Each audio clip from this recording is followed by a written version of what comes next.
The Apollo University, University of Leicester, 35 lakhs fees for 3-year BTech CSE UK.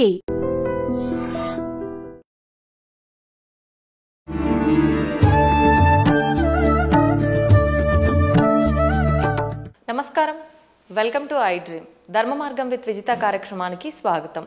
ప్రస్తుతం మనతో పాటు ఉన్నారు ఆధ్యాత్మిక గురువులు, ప్రణవ పీఠాధిపతులు, త్రిభాషా మహా సహస్ర అవధాని డాక్టర్ శ్రీ వద్దిపర్తి పద్మాకర్ గారు. ఇప్పుడు గురుగారితో మాట్లాడి మరిన్ని విషయాలు తెలుసుకుందాం. మనకున్న సందేహాలన్నింటినీ కూడా నివృత్తి చేసుకునే ప్రయత్నం చేద్దాం. నమస్కారం గురుగారు. గురుగారు, ఈ మధ్య కాలంలో ఎక్కువగా ఆడవాళ్ళు లలితా సహస్రనామ పారాయణం అనేది చేస్తూ ఉన్నారు. అంటే అది ఆలయంలో కూర్చొని చేసినా సరే, ఇళ్లలో అయినా సరే, ఒక నలుగురు అంతా ఒక దగ్గర కూర్చొని పారాయణం అనేది చేయడం ఎక్కువగా చూస్తూ ఉన్నాం. అయితే ముందు నుంచి లలితా సహస్రనామ పారాయణము ఇదంతా కూడా వైశిష్ట్యం ఉన్నప్పటికీ ఏదైనా ఒకరు మొదలు పెట్టారు అంటే దాని గురించి ఇంకెక్కువగా ఇప్పుడే కొత్తగా ఏదో ఉంది అనేటట్టుగా మాట్లాడుకుంటారు. అసలు ఏంటండి లలితా సహస్రనామ పారాయణం చేయవల్ల కలిగే ఫలితాలు ఏంటి? సృష్టౌ యా సర్గరూప జగదవన విధౌ పాలినీ యా చ రౌద్రీ సంహారే చాపి యస్యా జగదిదమఖిలం క్రీడనం యా పరాఖ్య పశ్యంతి మధ్యమాథో తదను భగవతీ వైఖరీ వర్ణరూప శాశ్వద్వాచం ప్రసన్నా విధి హరిగిరిశారాధితాలంకరోతు. త్రిమూర్తుల చేత కూడా ఆరాధింపబడి అమ్మవారికి నమస్కారం చేసుకుందాం. నిజానికి అమ్మవారి ఉపాసన ఇవాటిది ఎప్పటిదీ కాదు, ఎన్నో యుగములుగా వస్తూనే ఉన్నది. పార్వతీమాతని ఎంతో భక్తి శ్రద్ధలతో ఆరాధించినట్టుగా శ్రీరామచంద్రుడు పురాణాల్లో ఉంది. రామాయణంలో కూడా విశ్వామిత్రుడితోటి ప్రయాణం చేస్తున్న రామలక్ష్మణులు దారిలో కుమారస్వామి కథ, గంగావతరణ కథ, పార్వతీ పరమేశ్వరుల కథ ఇవన్నీ శ్రద్ధగా విన్నారా లేదా? అప్పుడు కూడా రామచంద్రుడు పార్వతీదేవిని ఎంతో భక్తితో మనస్సులో ఉపాసించిన వాడే. కాకపోతే ఈ కలియుగంలో ఉన్న మానవుల లక్ష్యం ఏంటంటే కొత్తగా ఒకళ్ళు పారాయణ చేస్తే అదే పారాయణ చేయటం వల్ల ఇదేదో కొత్తగా వచ్చింది అన్నట్టుగా దాన్ని ప్రచారం చేస్తున్నారు. కానీ దానికి ఈ సమస్తోప కార్యక్రమాలు కూడా, ఈ ఉపాసనా కార్యక్రమాలన్నీ కూడా ఎప్పుడూ యుగయుగాలుగా ఉన్నాయి.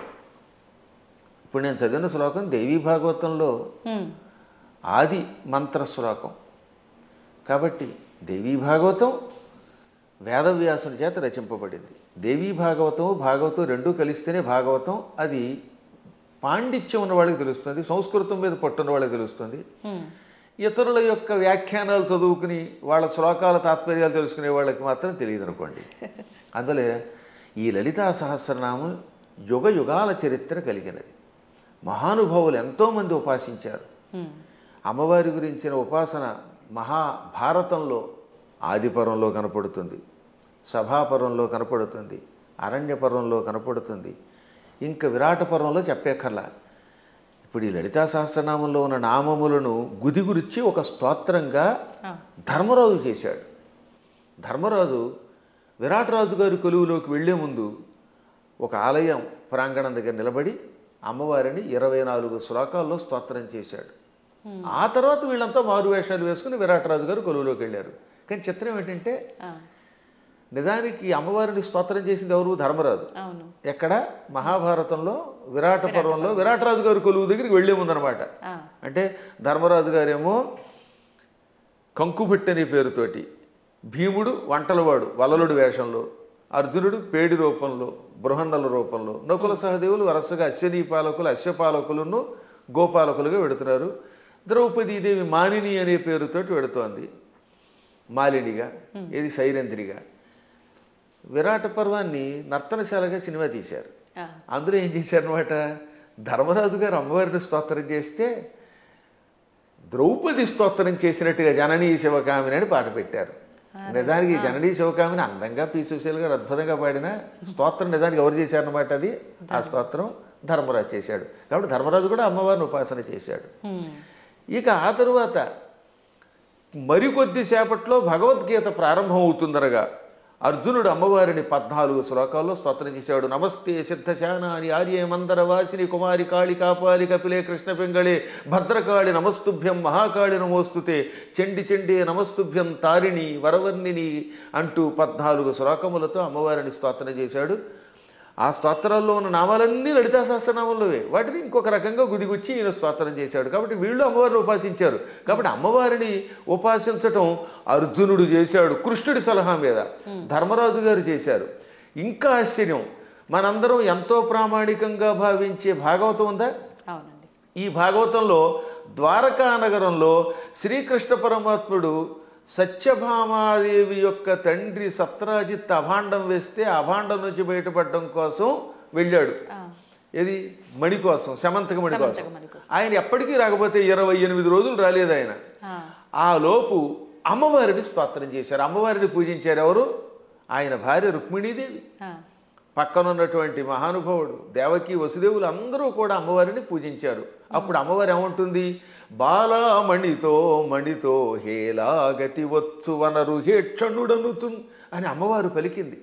తొందరలో శ్రీకృష్ణ పరమాత్ముడు భామామణితో వస్తాడు. అక్కడ భామామణి అంటే జాంబవతి, జాంబవతిని తీసుకొస్తాడు, మణితో వస్తాడు, జాంబవంతుడిని జయిస్తాడు, ఆయనకి కీర్తి వస్తుంది అని అమ్మవారు పలికింది.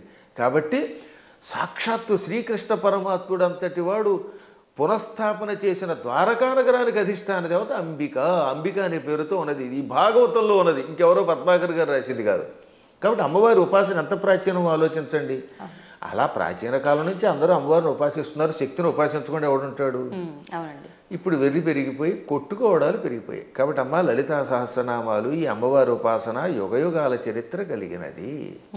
అందులో ఇప్పుడు ఏంటంటే కలియుగంలో శక్తి కల్పం అవటం వల్ల ఎక్కువ పెరుగుతుందట. దీనివల్ల ఎక్కువ లాభం కూడా ఉన్నది. ఇప్పుడు మేము ఉన్నాం, నిత్యం చేసేది భాగవత సప్తాహం. నాకు కృష్ణ పరమాత్ముడు ఎంతో, అమ్మవారి ఉపాసనతో చేసే ఉపాసనేమో అమ్మవారిది, కానీ మానసికంగా లోపల కనబడేది కృష్ణుడు. అర్చన అభిషేకం చేసేది శివుణ్ణి. కాబట్టి శివుడైనా కృష్ణుడైనా అమ్మైనా ఉన్నది ఒకే చైతన్య స్వరూపం. ఆ జ్ఞానం కలిగిన వాడు, వాడి స్థాయి వేరు. జ్ఞానం లేనప్పుడు రూపాలతో మాత్రమే కొట్టుకునే అజ్ఞానుల స్థాయి వేరు. అందుకే లలితా సహస్రనామం వీటికి అతీతమైన చైతన్య స్వరూపం అది. గురుగారు, ఇప్పుడు మీరు అన్నారు అమ్మవారైనా కృష్ణుడైనా శివుడైనా అంతా ఒకటే శక్తి స్వరూపము, మూర్ఖులు అని చెప్పి. ఈ మధ్య కాలంలోనే నాకు జరిగిన ఒక ఎక్స్పీరియన్స్, నేను ఎక్కువగా శివుణ్ణి ఆరాధిస్తూ ఉంటా. ఎందుకు అనవసరంగా నువ్వు శివుణ్ణి ఆరాధిస్తున్నావు, అమ్మవారిని పట్టుకో, శివుణ్ణి ఆరాధిస్తే ఏం ఫలితం లేదు, వాడు పిచ్చోడు, ఇంకా ఎక్కువ ఇబ్బందులు పెడతాడు అని చెప్పి అన్నారు. దానికి నేను ఏం సమాధానం చెప్పాలంటారు? నేను ఎలా నిర్ణయం తీసుకోవాలంటారు? అవతల మూర్ఖులు అయితే వాళ్ళకి ఏం సమాధానం చెప్పద్దు, మన పని మనం చేసేద్దాం. కొంచెం జ్ఞాని అయితే అజ్ఞానంతో కాకుండా కొంత జ్ఞానం కలిగితే వాడికి సమాధానం చెప్పచ్చు. అందుకే భర్తృహరి సుభాషితాలు చాలా గొప్పవి. అజ్ఞ సుఖమారాధ్య.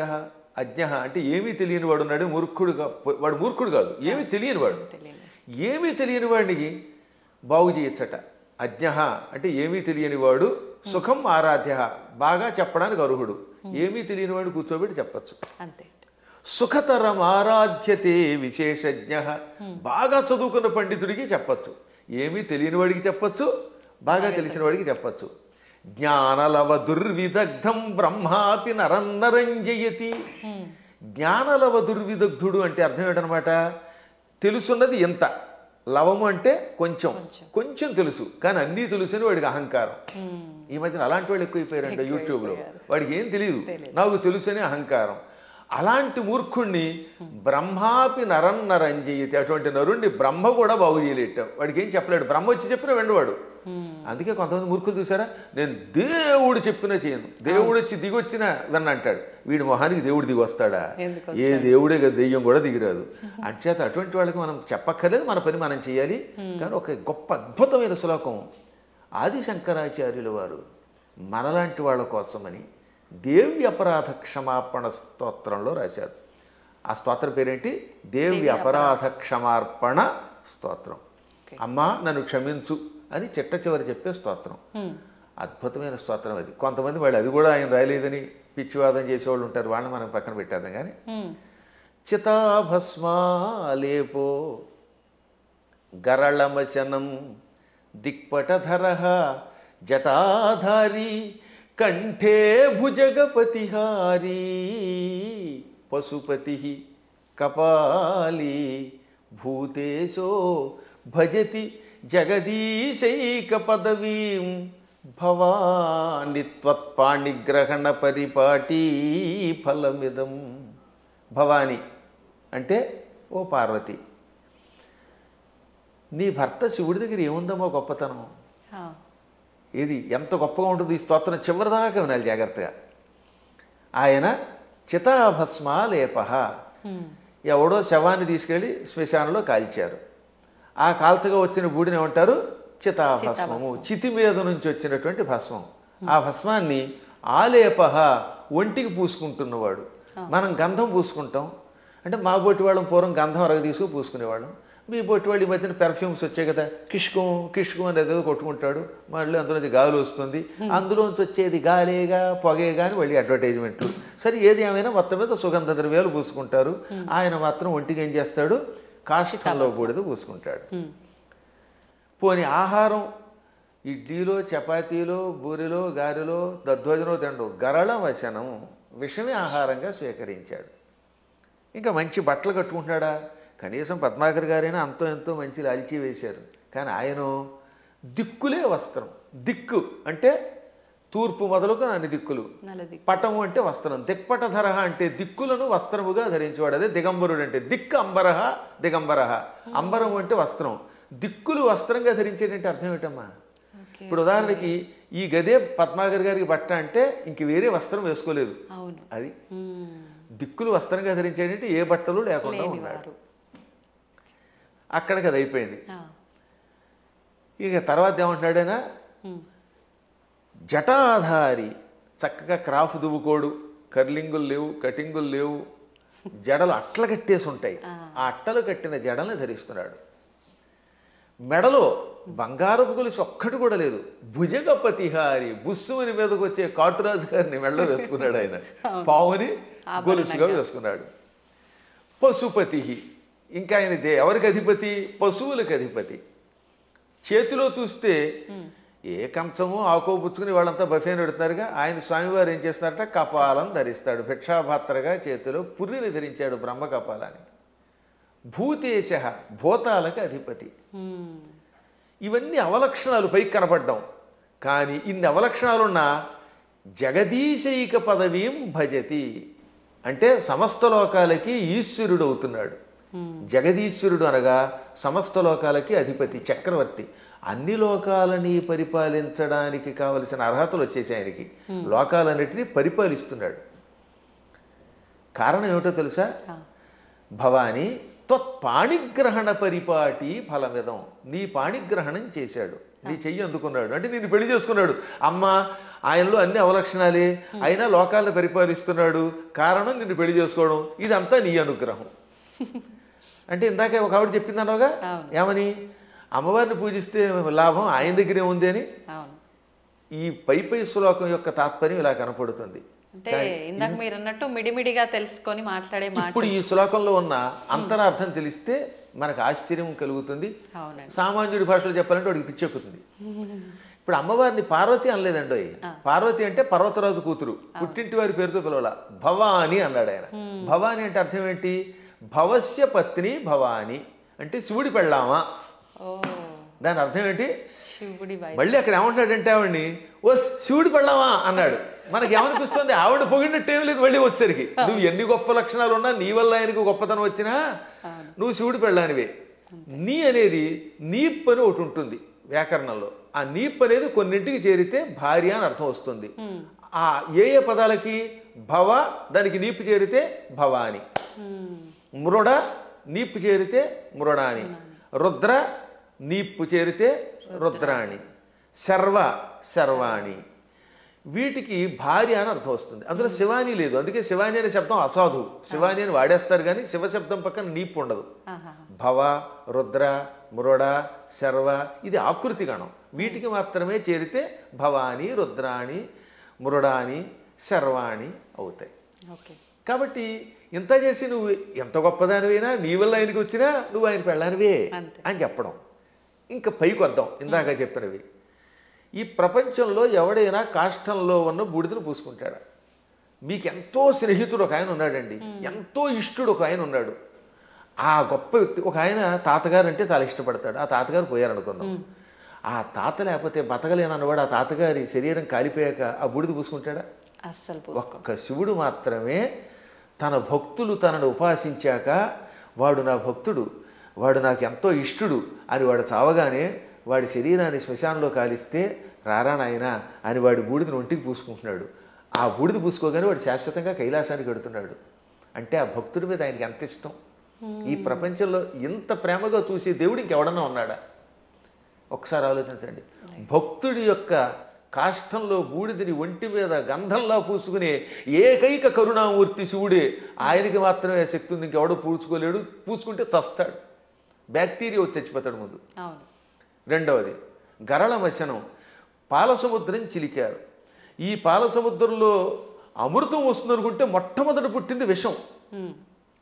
భయంకర కాలకోట విషానికి లోకాలన్నీ కాలి బూడిదైపోయాయి. అందులోంచి పొగొచ్చింది. అందరూ దిక్కులేక శివ రక్షించమని ఆయన దగ్గరికి వెళ్ళారు. ఒక్కడ తాగాడా దాన్ని ఎవడన్నా? ఇంతమంది సోకాళ్ళు దేవతల్లో ఒక్కడైనా దాన్ని తాగి రక్షించాడా?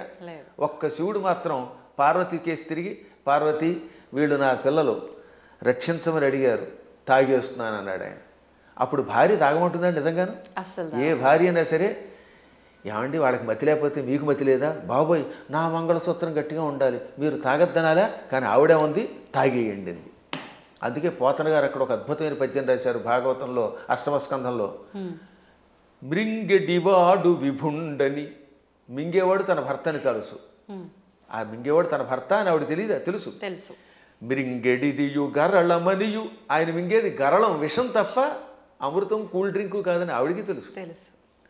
అది తాగితే ఏం జరుగుతుందో కూడా తెలుసు. అది ఇంకోటి ఎవడన్నా తాగితే చచ్చిపోతాడే తెలుసు. అయినా మేలని ప్రజకుల్ మృంగుమనే సర్వమంగళ మంగళ సూత్రంబునెంత మది నమ్మినదో.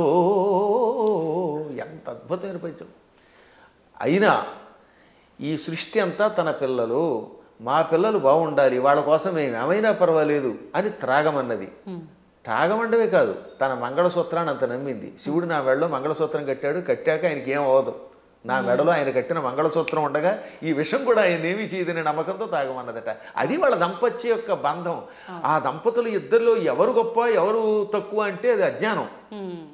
ఈవిడ వల్ల ఆయన, ఆయన వల్ల ఈవిడ. ఇంతకీ ఎందుకు చెప్తున్నానంటే నేను, అంతటి కాలకోట విషమును టక్కన చేతిలోకి తీసుకుని ఇంత నేరేడు పండు ముద్దగా మార్చి మింగాడు ఆయన. మింగడం కూడా కంఠంలో ఎక్కడ పెట్టుకున్నాడు, సరిగ్గా ఈ కంఠం దగ్గర పెట్టాడు. లోపల లోకాలు ఉన్నాయట, బయట లోకాలు ఉన్నాయి. విషం బయట ఉంటే బయట ఉన్న లోకాలని బూడిద చేస్తుంది. కడుపులో కెడితే కడుపులో ఉన్న లోకాలు బూడిదైపోతాయి. ఇక లోకములు లేని ఏకైక స్థానం ఆయన కంఠాన్ని మాత్రమే అట్టే పెట్టాడు. కంఠంలో లోకాలు లేవు, అందుకని గొంతుకులో పెట్టాడు. ఇక్కడుంటే ఎవరికీ ప్రమాదం లేదు కనుక. ఇప్పుడు మీకు ఒక కాఫీ ఇస్తాం, తాగండి. తాగి నాలుక మీద కానీ కడుపులోకి కానీ పంపకుండా గొంతుకులో అట్టే పెట్టగలరా? అస్సలు సాధ్యం. గుట్టక వేస్తే టక్కన కిందకి దిగిపోవాల్సిందే, లేదా అతి కష్టమే నోట్లో పెట్టాలి. అది కూడా ఎంతసేపు పెట్టగలం? బయటనే ఉమ్మాలి, అవునా? అటువంటిది అంత కాలకోట విషయాన్ని ఇక్కడ బంధించే శక్తి ఏ దేవతకుంది? ఒక్క శివుడికి ఉన్నది. అందుకే తెల్లని శివుడి శరీరం కూడా, శివుడు కూడా నాలా అందంగా తెల్లగా ఉండేవాడు. ఈ విషం కంఠంలోకి వెళ్ళాక నీలంగా మారిపోయి శ్రీకంఠుడు గరళకంఠుడు అయ్యాడు. అది ఆయనకు ఒక ఆభరణం అయింది, కీర్తి తెచ్చిపెట్టింది.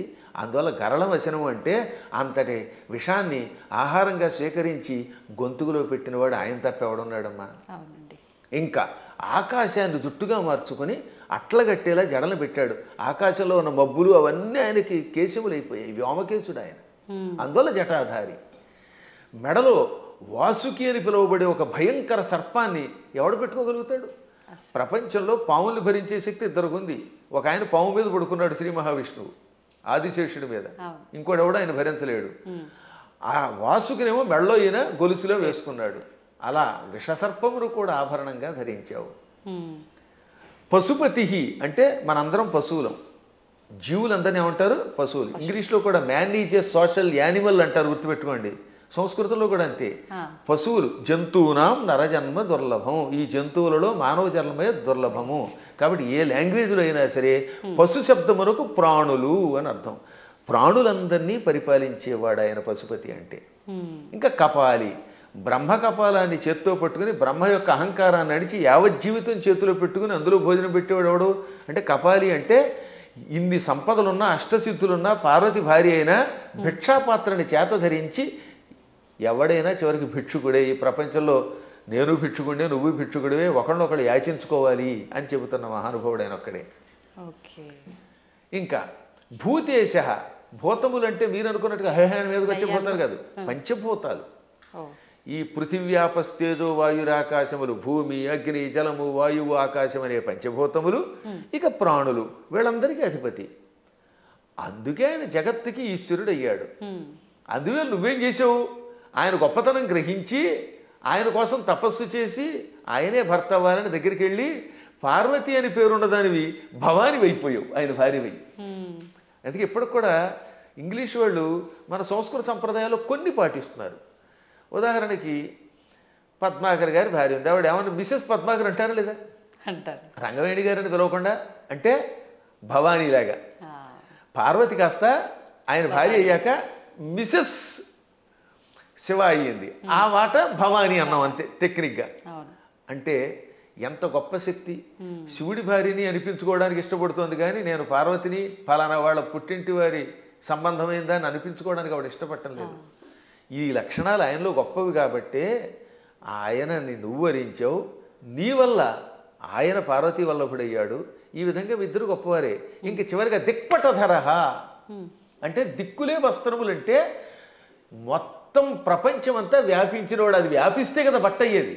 మీరు ఆలోచించండి, తూర్పు పడమర ఉత్తరం దక్షిణం ఆగ్నేయం నైరుతి ఈ వాయువ్యం ఈశాన్యమని పిలువబడే దిక్కులు పైన కింద ఉన్నవి మనకు బట్ట అవ్వాలంటే మనం అంత శరీరం కలిగిన వాళ్ళు అయ్యి ఉండాలి.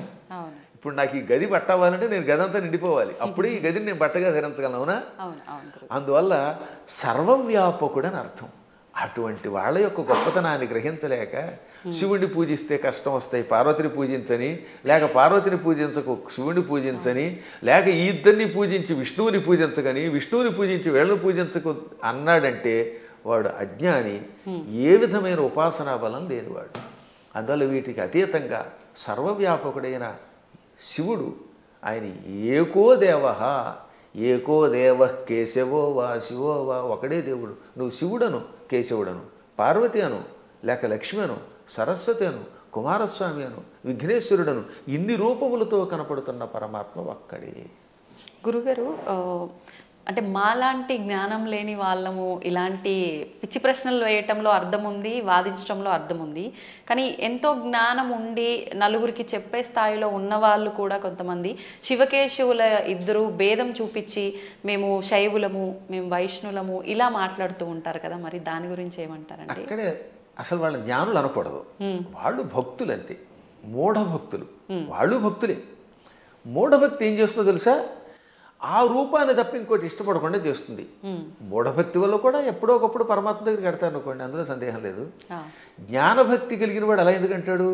జ్ఞానంతో ఉన్నవాడు వాడు ఏ రూపం చూస్తే ఆ రూపంలోనే ఇంకోటి చూస్తాడు.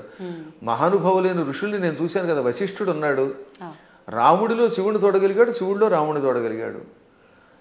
కైలాసాల్లో వైకుంఠం చూడగలిగాడు, వైకుంఠంలో కైలాసాన్ని చూడగలిగాడు. అమ్మవారి దగ్గరికి వెళ్ళారు. దుర్వాసుడు అన్ని లోకాలకి వెళ్ళాడు, విశ్వామిత్రుడు అలా అన్నీ చూడగలిగాడు.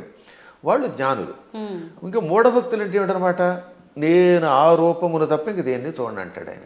ఆ ఆశ్చర్యం ఏమిటంటే తులసీదాస్ గారు తన ఆత్మచరిత్ర రాసుకున్నాడు. ఆయన బృందావనం వచ్చాడు, అక్కడ కృష్ణుడు కనపడగానే కళ్ళు మూసుకున్నట్ట. ఏమి నాయన నన్ను చూడగానే కళ్ళు మూసుకున్నావు, నన్ను ఎందుకు చూడటం లేదంటే నేను రామభక్తుడిని, రాముడి తప్ప ఎవరిని చూడన్నాడు. అప్పుడు ఆ కృష్ణుడు ఏమన్నాడు? రాముడైనా కృష్ణుడైనా నేనే కదా, నువ్వు భాగవతం చదివిన వాడివి, నేను ఎన్నో అవతారాలు ఎత్తానని నీకు తెలుసు కదా అంటే అన్నీ నాకు అనవసరం, నువ్వే అన్ని రూపాలు, నువ్వే మత్స్యకూర్మాది సమస్త అవతారాలు ధరించావు, అయినా నేను రాముడి తప్ప చూడను, నాకు ఆ కోదండం పుచ్చుకుని ఏకపత్నిరతుడిగా ఉన్న రాముడే కావాలి, కృష్ణుడు వద్దన్నాడు. అప్పుడు ఆయన నవ్వి రాముడిగా, ఇది కృష్ణ విగ్రహంలో ఉన్న స్వామివారు రాముడిగా దర్శనమిచ్చాక అప్పుడు నమస్కరించాడు. అప్పుడు ఆయన కనువిప్పు కలగజేసి, పిచ్చివాడా, పువ్వులు వేరైనా ఏ పువ్వుతో చేసినా పూజ ఒకటే కదా, అంతే అండి. ఎదురుగుండా నువ్వు ఒక విగ్రహం పెట్టుకున్నావు, ఒక్కోసారి గన్నేరు పువ్వులు, ఒక్కోసారి మందార పుష్పాలు, మరోసారి ఏమో సంపంగులు ఇలా దొరుకుతాయి. ఏ పుష్పంతో పూజ చేసినా పూజ ఒకటే, పువ్వులు వేరైనా పూజ ఒకటే. అలాగే మూర్తులు వేరైనా అందులో ఉన్న చైతన్యం ఒకటే. ఈ మాత్రం జ్ఞానం లేకపోతే నీకు ఎప్పటికీ మోక్షం వస్తుందనగా అప్పుడు పశ్చాత్తాపంతో ఆయన రాముడైనా కృష్ణుడైనా ఒకటే అని హిందీలో ఒక స్తోత్రం రాశాడు. దాన్ని తెలుగులోకి అనువాదం చేసి శ్రీకృష్ణాంజనేయ యుద్ధం అని ఒక సినిమా ఉందిరండి. అందులో చాలా అద్భుతంగా రాశారు. ఘంటసాల వారు చాలా బాగా పాడారు. చిట్ట చివరిలో ఆంజనేయుడు జ్ఞానోదయం పొందినట్టుగా ఆ పాట పెట్టారు. పూలు వేరైనా పూజ ఒకటని నేటికి తెలిసెను ఓ దేవా, రాముడవైనా కృష్ణుడవైనా ఆదిదేవుడవు నీవేనయ్యా, రాముడవైనా కృష్ణుడవైనా ఆదిదేవుడవు నీవేనయ్యా, హరే రామ హరే కృష్ణ హరే రామ హరే కృష్ణ హరే రామ హరే కృష్ణ. అందుకని మన వాళ్ళు హరే రామ హరే కృష్ణ అన్నారు. పరమాత్మ ఒకటే. కానీ మూఢత్వం ఉన్నంత వరకు, పూర్వజన్మ యోగం ఒకటి ఉన్నంత వరకు చచ్చిన ఈ సత్యాన్ని వాడు అంగీకరించలేదు. కర్మ. ఏ నదుల్లో కూడానండి అదే గంగాజలం, గంగ ఓ చోట, ఇంకో చోట కృష్ణ, ఓ చోట గోదావరి, మొత్తం మీద నీరే. కొంచెం భేదాలు ఉంటాయి. ఎందుకనంటే ఆ ప్రాంతాన్ని బట్టి, మూలికలు బట్టి. గంగ గంగే, ఇంకో దక్షిణ గంగ గంగే. కానీ వీటిలో ఎన్ని కొలుస్తున్నాయి? మనం కూడా అలాగే మూర్తులలో ఉన్నప్పుడు ఆ భేదాలను బట్టి ఒక్కొక్క రూపంలో ఒక్కొక్క పని చేస్తాడు. కానీ చిట్ట చివరికి వచ్చేసరికి అన్నీ ఒకటే. కృష్ణుడు చెప్పాడా లేదా? చిట్ట చివరికి నేనే అన్నాడు ఆయన. భగవద్గీతలో విభూతి యోగంలో ఎవరెవరిలో ఏ విభూతి ఉందో అది నేనని చెప్పాడు ఆయన. యద్యద్విభూతివత్సర్వం తత్తదూర్జితమేవవా. ఎవరెవరిలో ఏ శక్తులు ఉన్నాయో నావే అని చెప్పడానికి వరుసగా చెప్పుకొచ్చాడు అనమాట. మృగాణాంచ మృగేంద్రోహం, జంతువులలో సింహాన్ని నేను, మృగాలలో సింహాన్ని నేను. వైనతేయశ్చ పక్షిణాం, పక్షులలో గరుత్మంతుణ్ణి నేను. ప్రహ్లాదశ్చాపి దైత్యానాం, రాక్షసులలో ప్రహ్లాదుణ్ణి నేను. అలా కవులలో ఉసినసుణ్ణి అంటే శుక్రాచార్యుణ్ణి నేను. బుద్ధిమంతులలో బృహస్పతిని నేను. చివరికి బృహస్పతి శుక్రుడు కూడా ఆయనే. అలాగే శంకరశ్చాపి రుద్రాణం, ఏకాదశి రుద్రుల్లో శంకరుణ్ణి నేను. అర్థమైందా? చివరికి శివుడు కూడా నేనే. ఆ విధంగా సమస్తం నేనే. కాబట్టి ఆయన కానిదంటూ ఏమీ లేదు. గురుగారు, భగవంతుడు ఇప్పుడు ఇన్ని రూపాల్లో ఉన్నాడు. శివుడైనా విష్ణువైనా భేదమే లేదు. కానీ విష్ణుమూర్తి అవతారాలలోనే, కొన్ని అవతారాలలో, దశావతారాలలో రాముడు కృష్ణుడు కూడా ఆయన అవతారమే. కానీ వాళ్ళు దేవుళ్ళు కాదు, మానవులు. వాళ్ళు దేవుళ్ళు అనకూడదు, ధర్మానికి ప్రతిరూపాలుగా మనం భావించాలి అని అంటూ ఉంటారు. దాన్ని ఎలా తీసుకోవచ్చు అంటారు? ఇది ఒక పెద్ద సమస్య అని చెప్పాను కదా. ఈ పెద్ద ఎవడికి వాడు మేధావి అయిపోవడం వల్ల వచ్చిన పని. భగవంతుడు శ్రీ మహావిష్ణువు 22 అవతారాలు ఎత్తాడు. ఎన్ని? 22. ఈ 22లో 21 అవతారాలు అంశ అవతారాలు అంటారు. ఒక్క అవతారం పరిపూర్ణ అవతారం. సనక సనందనాదులు, వృషభావతారము, కపిలావతారము, పరశురామావతారము, వేదవ్యాసావతారము, ఇవన్నీ అంశ అవతారాలు. వాటిలో ఈ మత్స్యావతారం, కూర్మావతారం, వరాహావతారం, నరసింహావతారం, రామావతారం, ఇది పరశురామావతారం, ఇవన్నీ కూడా. ఒక్క కృష్ణుడు మాత్రం సంపూర్ణ అవతారం. కాబట్టి అందరూ అనుకున్నట్టుగా 10 కాదు అవతారాలు. భాగవతంలో ప్రారంభంలోనే ఉంటుంది, ప్రథమ స్కంధంలో 22 అవతారాలు చెబుతూ అందులో 21 అవతారాల్ని ఏతే చాంస కళా పుంస ఏతే చ అంశ కళా పుంస కృష్ణస్తు భగవాన్ స్వయం. 21 అవతారాలు అంశావతారాలు, అంశ కళలు. ఒక్క కృష్ణుడు మాత్రం పరిపూర్ణ అవతారం. అందుకే కృష్ణస్తు భగవాన్ స్వయం. ఒక్క రామావతారంలో నేను మానవుణ్ణి అని ఆయన అనకపోతే రావణుడిని చంపలేడు. ఎందుకని మానవుడి చేతిలో వాడు చస్తాడు కనుక. అందుకని ఆయనకి తెలియదు లోపల. ఆయన పరమాత్మని ఆయనకి తెలియకపోతే ఇన్ని పనులు ఎలా చేసాడండి? ఎంతమందికి శాప విముక్తి కలగజేశాడు, ఎంతమందిని వైకుంఠానికి పంపించగలిగాడు. కానీ పైకి చెప్పకూడదు. అందువల్ల పరమాత్మ నటించాలి లోపల. అందుకని మర్యాద పురుషోత్తముడుగా ఆత్మానం మానుషం మన్యే రామం దశరథాత్మజం.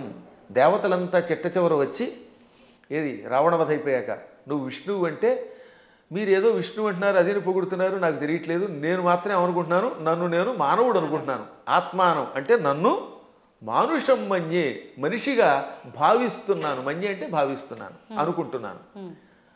పైగా ఎవరట? రామం దశరథాత్మజం, దశరథుడు కొడుకేని రాముడు అనుకుంటున్నాను. మీరు ఎవరో అంటున్నారంటే అప్పుడు శివుడు వచ్చామన్నాడు. అక్కడ భలే చెప్తాడండి వాల్మీకి. షడర్థ నయన శ్రీమాన్ అన్నారు శివుణ్ణి. ఏమన్నారు? షడర్థ నయన. అసలు ఇటువంటి పదాలు వాల్మీకి తప్ప ఎవరు రాయలేరు, కవులు కాబట్టి బాగా రాస్తారు. నయన అంటే కళ్ళు కలిగినవాడు. షట్ అంటే అన్ని 6, అందులో అర్ధ అంటే అంత సగం. షడర్థనైన అంటే 6లో సగం 3 కళ్ళు కలిగిన బట్ట త్రినేత్రుడ. ఎంత త్రినేత్రుడు అనడానికి ఎంత చమత్కారం చేయాలి, బలి పెడతాడు కదా. అదే కవుల యొక్క చమత్కారం. అందువల్ల కవుల చమత్కారం తెలియక రామాయణం అర్థం కాక ఏదో పిచ్చివాగుడు అవుతారు. కానీ షడర్థనైన అండంలో అర్థం ఏంటో తెలుసా? 6ని 3గా చేశాడు, 6 శత్రువుల్ని 3గా చేశాడు. ఆ 3ంటిని సూర్యచంద్రులు అగ్నిగా మార్చి కళ్ళుగా పెట్టుకున్నాడు. వీటిల్లో సూర్యుడు స్వయం ప్రకాశకుడు, చంద్రుడు సూర్యుడు యొక్క కాంతి సేకరించి చల్లదనం ఇస్తాడు. ఈ 3 ఆయన దేన్నైనా భస్మం చేస్తాడు. అంటే కామక్రోధ లోభ మోహ మద మాత్సర్యాలనే శత్రువుల్ని 3 ముద్దలు చేసి ఈ 3 ముద్దల్ని కూడా ప్రజలకి త్రిగుణముల రూపంలో ఇచ్చి త్రిగుణములతో కూడిన ప్రజల్ని త్రిగుణాతీతుల్ని చెయ్యగలిగే శ్రీమాన్ సంపదలు కలిగిన వాడు శివుడు. అసలు శివుడి యొక్క వైభవాన్ని, దాని గురించి ఇప్పుడు మీకు ధర్మ సందేహాల్లో కాబట్టి క్లుప్తంగా చెబుతున్నాను. కానీ దీనికి ఎంతో వ్యాఖ్య చేయొచ్చు. అటువంటి శివుడు, నాయన నువ్వు సాక్షాత్తు విష్ణువువి, దేవతలంతా ప్రార్థించటం వల్ల రాముడిగా అవతరించి దుష్ట శిక్షణ శిష్టరక్షణ చేసావు తప్ప సామాన్యుడు కాదు అని చెబితే దశరథుడు మళ్ళీ వచ్చి ఆయన్ని స్తుతించాడు, బ్రహ్మాదులు స్తుతించారు. అప్పుడు అర్థం అవట్లేదా ఆయన సాక్షాత్తు స్వామిని? కాబట్టి అవేమో ఏదో మానవ అవతారాలంటే ఎలా ఒప్పుకుంటాం? మానవుడిగా అవతరించి మానవుడిగా నటించి ధర్మమును లోకమునికి ఇచ్చిన ఆది విష్ణువు. అది మర్చిపోకూడదు మనం. మళ్ళీ మనకి ఇలాంటి అనుమానాలు మనకి రాకుండా, రాముడు నేను మానవుడన్నా మనకు అనుమానం రాకుండా ఉండడానికి శివుడు మొదలైన వాళ్ళకే చెప్పించాడు. చిట్ట చివర పట్టాభిషేకంలో ఏం చెప్పాడు వాల్మీకి? ఆదిదేవో మహాబాహు హరిర్నారాయణ ప్రభు సాక్షాద్రామో రఘుశ్రేష్ఠ శేషో లక్ష్మణ ఉచ్యతే. ఇది పట్టాభిషేకంలో చిట్ట చివరి శ్లోకాలు.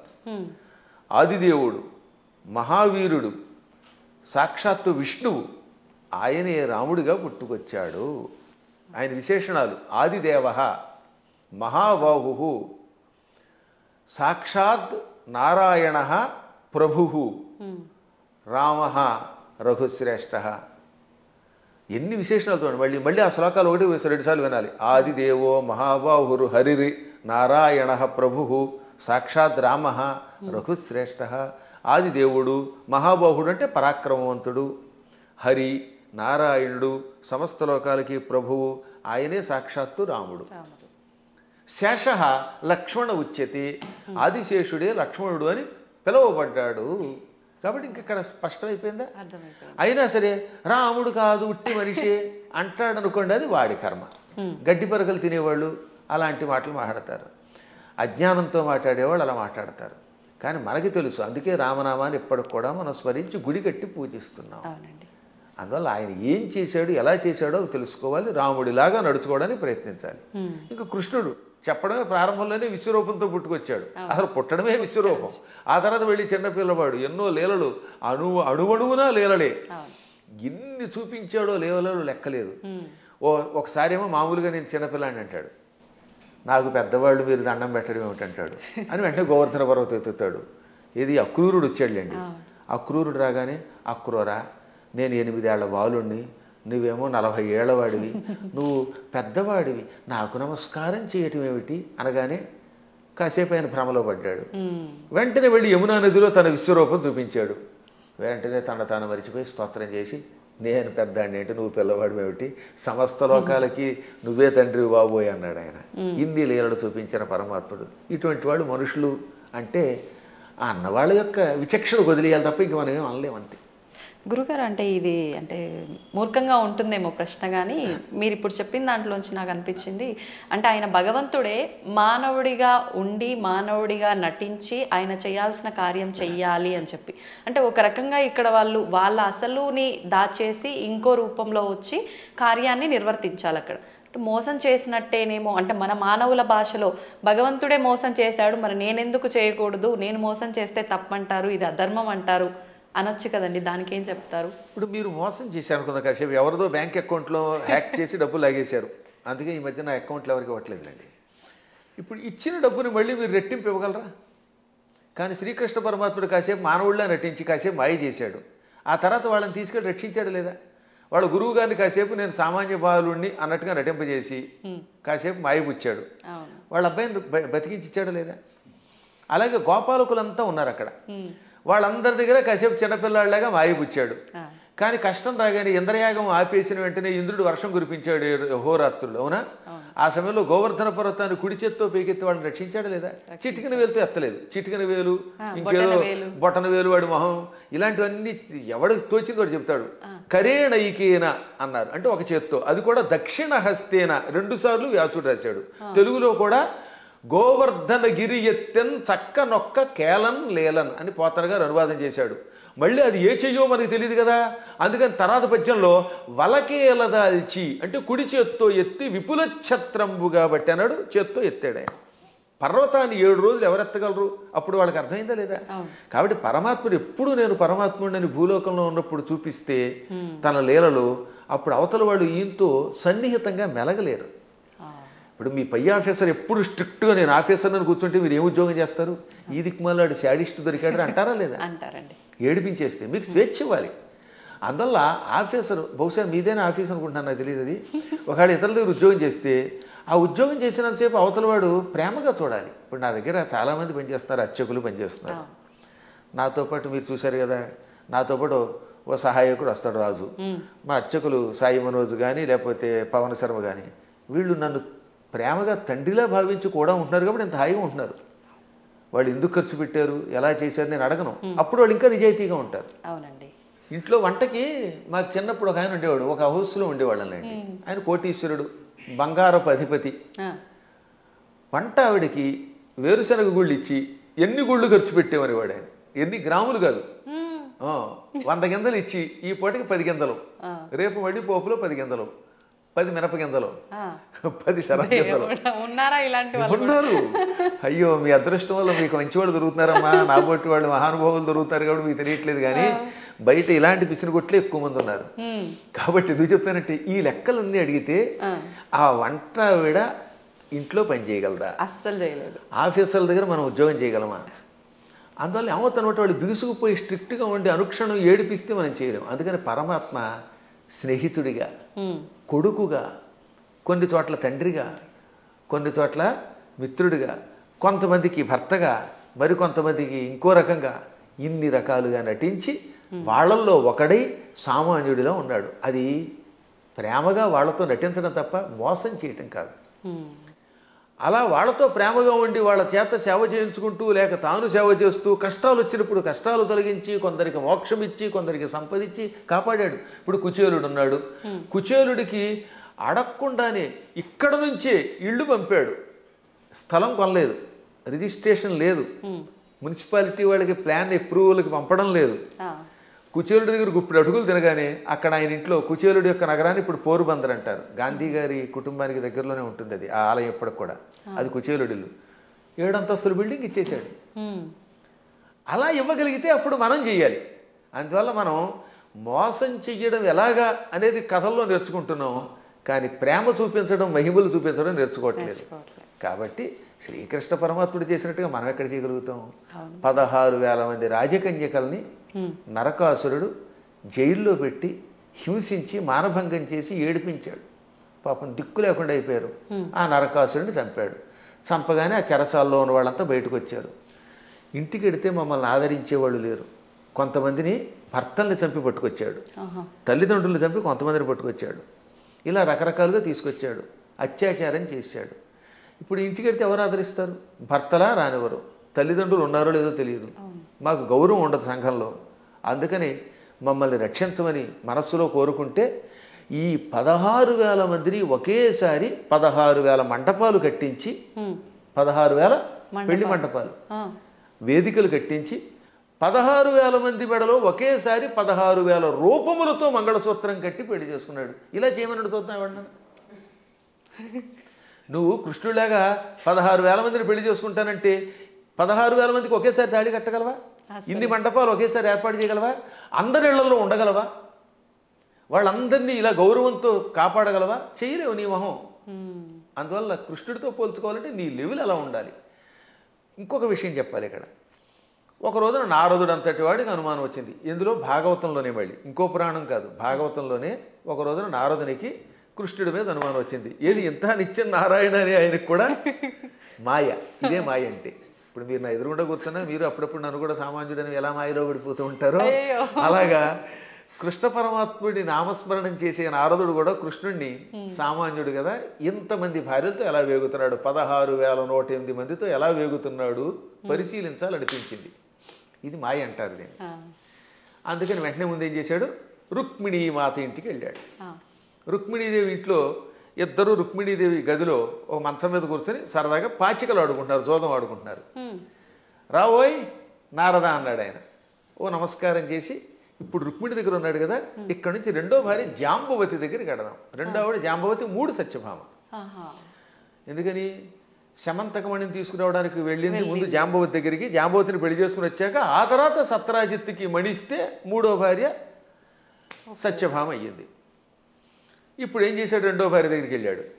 అక్కడ కృష్ణుడు కనపడలేదు, జాంబవతి కనపడింది. అమ్మా జాంబవతి, ఈ కృష్ణుడు ఉన్నాడే ఆ రుక్మిణి దగ్గర అనేదో చెప్పబోతూ ఉంటే, ఏమిటి మహర్షి చెబుతున్నారు ఆవిడికి అని ఆవిడ పక్క నుంచి వచ్చేసాడు ఈయన. మా ఆయన ఇప్పటిదాకా నా పక్కనే ఉన్నాడు, నాకు జడేస్తున్నాడు, నువ్వేదో రుక్మిణి అంటున్నావు ఏమిటంది. అబ్బాయి లేదమ్మా, రుక్మిణి దగ్గరికి వెళ్లకుండా నీ దగ్గరికి వచ్చాడని చెప్పబోతున్నానని మాట మార్చి ఇక్కడి నుంచి సత్యభామ దగ్గరికి వెళ్ళాడు. అమ్మా సత్యభామ, నీకెన్ని కష్టాలు వచ్చాయి అనబోతూ ఉండగా, సత్యభామ ఏం కష్టాలు వచ్చాయి, మా ఆయన నాకు వంట చేసి పెడుతున్నాడు అంది. ఆ లోపల వంట చేసి పెడుతున్నాడు. ఇలా ఈయన రుక్మిణి, జాంబవతి, సత్యభామ, కాళింది, నాగ్నజితి, లక్షణ, సుదంత, భద్ర, ఈ 8 మంది పట్టమహిషులు, ఇంకా మిగిలిన 16,100 మంది, ఈ 8తో కలిసి 16,108. అందరి పేర్లు చెప్తాను, ఓ ఏడాది పడుతుంది మరి మీకు రాసుకోగలనండి వరసగా. వాళ్ళందరి పేర్లు నాకు తెలుసు, కంఠస్థం కూడా చేశాను. ఎవరికైనా ఓపిక ఉంటే ఓ ఎపిసోడ్ అంతా వాళ్ళ పేర్లు అలా చెప్పుకుంటూ వెళ్ళిపోతాను. ఒక్కొక్కళ్ళ పేర్లు 2 సుకేసిని, కేసిని, మంజస, సమంజస, పుంజస, ఇలా రకరకాల పేర్లు కొన్ని రిపీట్ అవుతూ ఉంటే కొద్ది తేడా ఉంటాయి.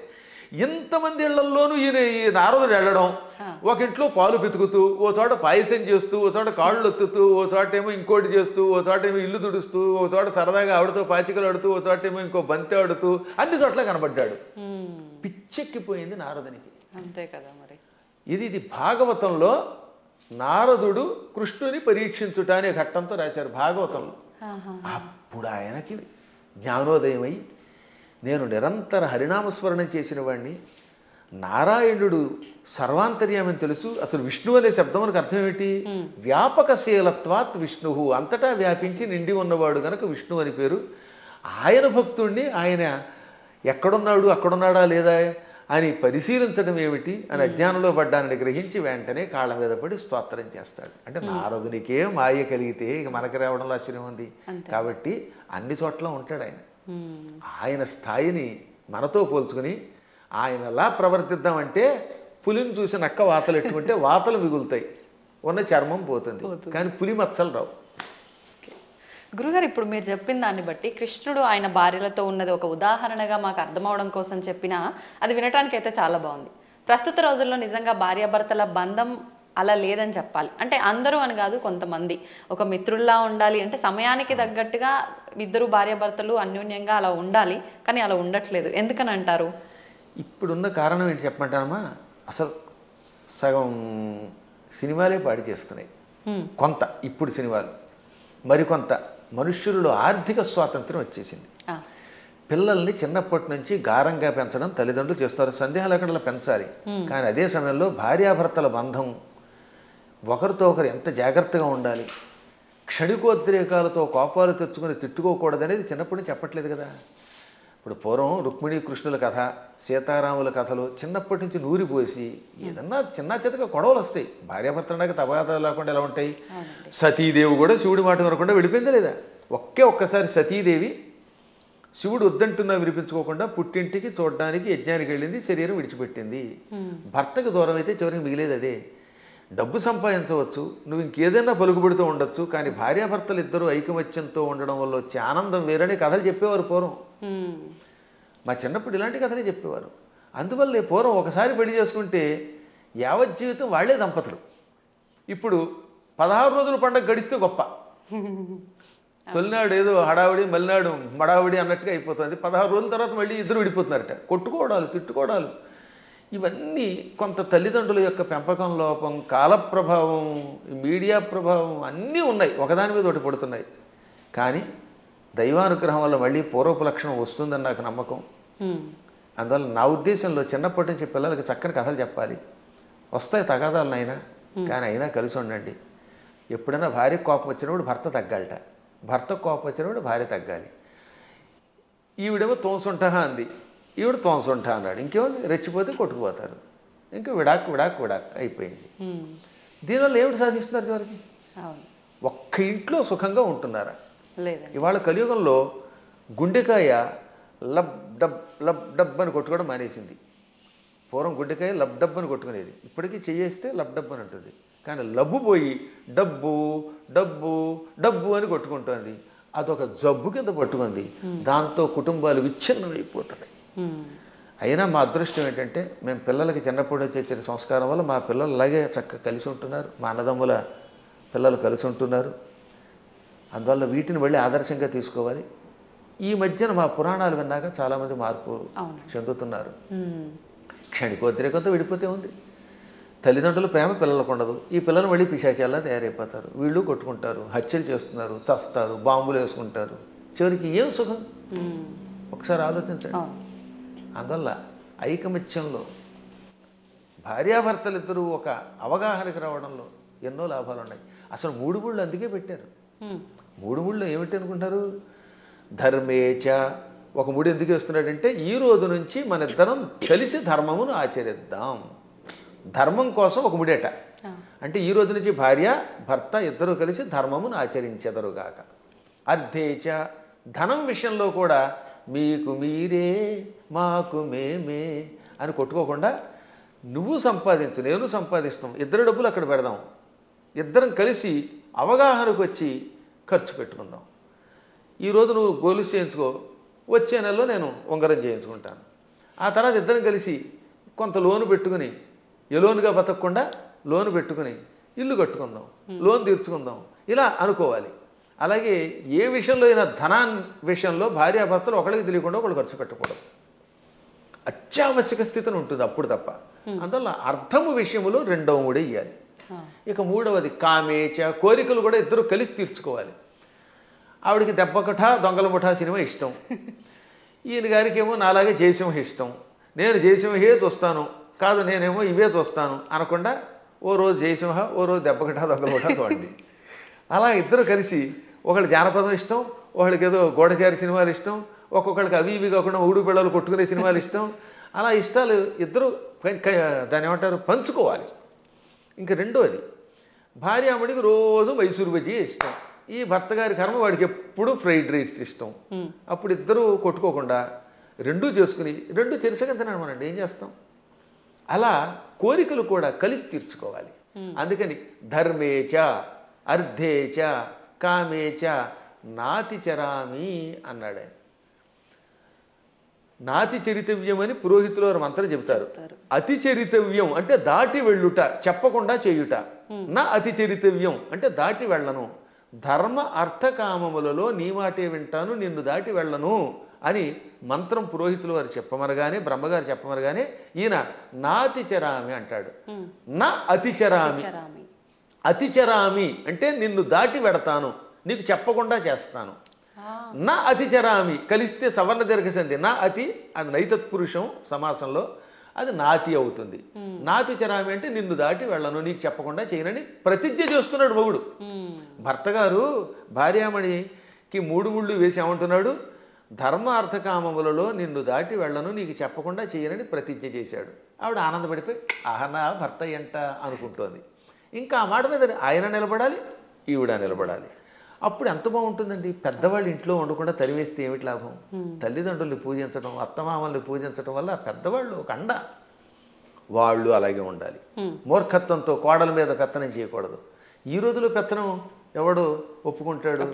మీరు ₹1,00,00,000 జీతం ఇచ్చినా సరే ఒక్కరోజు ఏదన్నా అంటే వాళ్ళకి మండిపోతుంది. నేను చూశాను కదా, మన దగ్గర పనిచేసే అసిస్టెంట్లకి ఇచ్చినంతకాలమే ఆనందం. ఎప్పుడన్నా ఎరా ఈ పూట ఎందుకు అగరత్ వెలిగించలేదంటే నేను ఎందుకు వెలిగించాలని అంటాడు వాడు. ఎవరి మాట ఎవరు వింటలేదమ్మా. మేము చూస్తున్నా, నాకంటే మీకు బాగా తెలుస్తుంది, ఎందుకంటే మేము కొంచెం పురాణం రంగంలో ఉంటాం. మా దగ్గరకు వచ్చిన వాడు ఎక్కడికి పోడు. కానీ మీరు చూస్తారు ఛానల్స్ ఉన్నాయి అనుకుందాం, ఛానల్స్లో పైవాడు ఏదనంటే మర్నాడే ఉద్యోగం మానేడు ఇంకో ఛానల్. ఇది కాదు అది, అది కాదు ఇది, బోల్డ్ స్టూడియోలు, బోల్డ్ యూట్యూబ్లు, బోల్డ్ యూట్యూబ్లు ఎవడో వినడం. అలాంటి చోట కొంచెం జాగ్రత్తగా అవగాహనతో ఉండాలి. అప్పుడు కుటుంబాలు నిలబడతాయి, పిల్లలు బాగుపడతారు. మన పిల్లల కోసమైనా బాగుపడద్దా?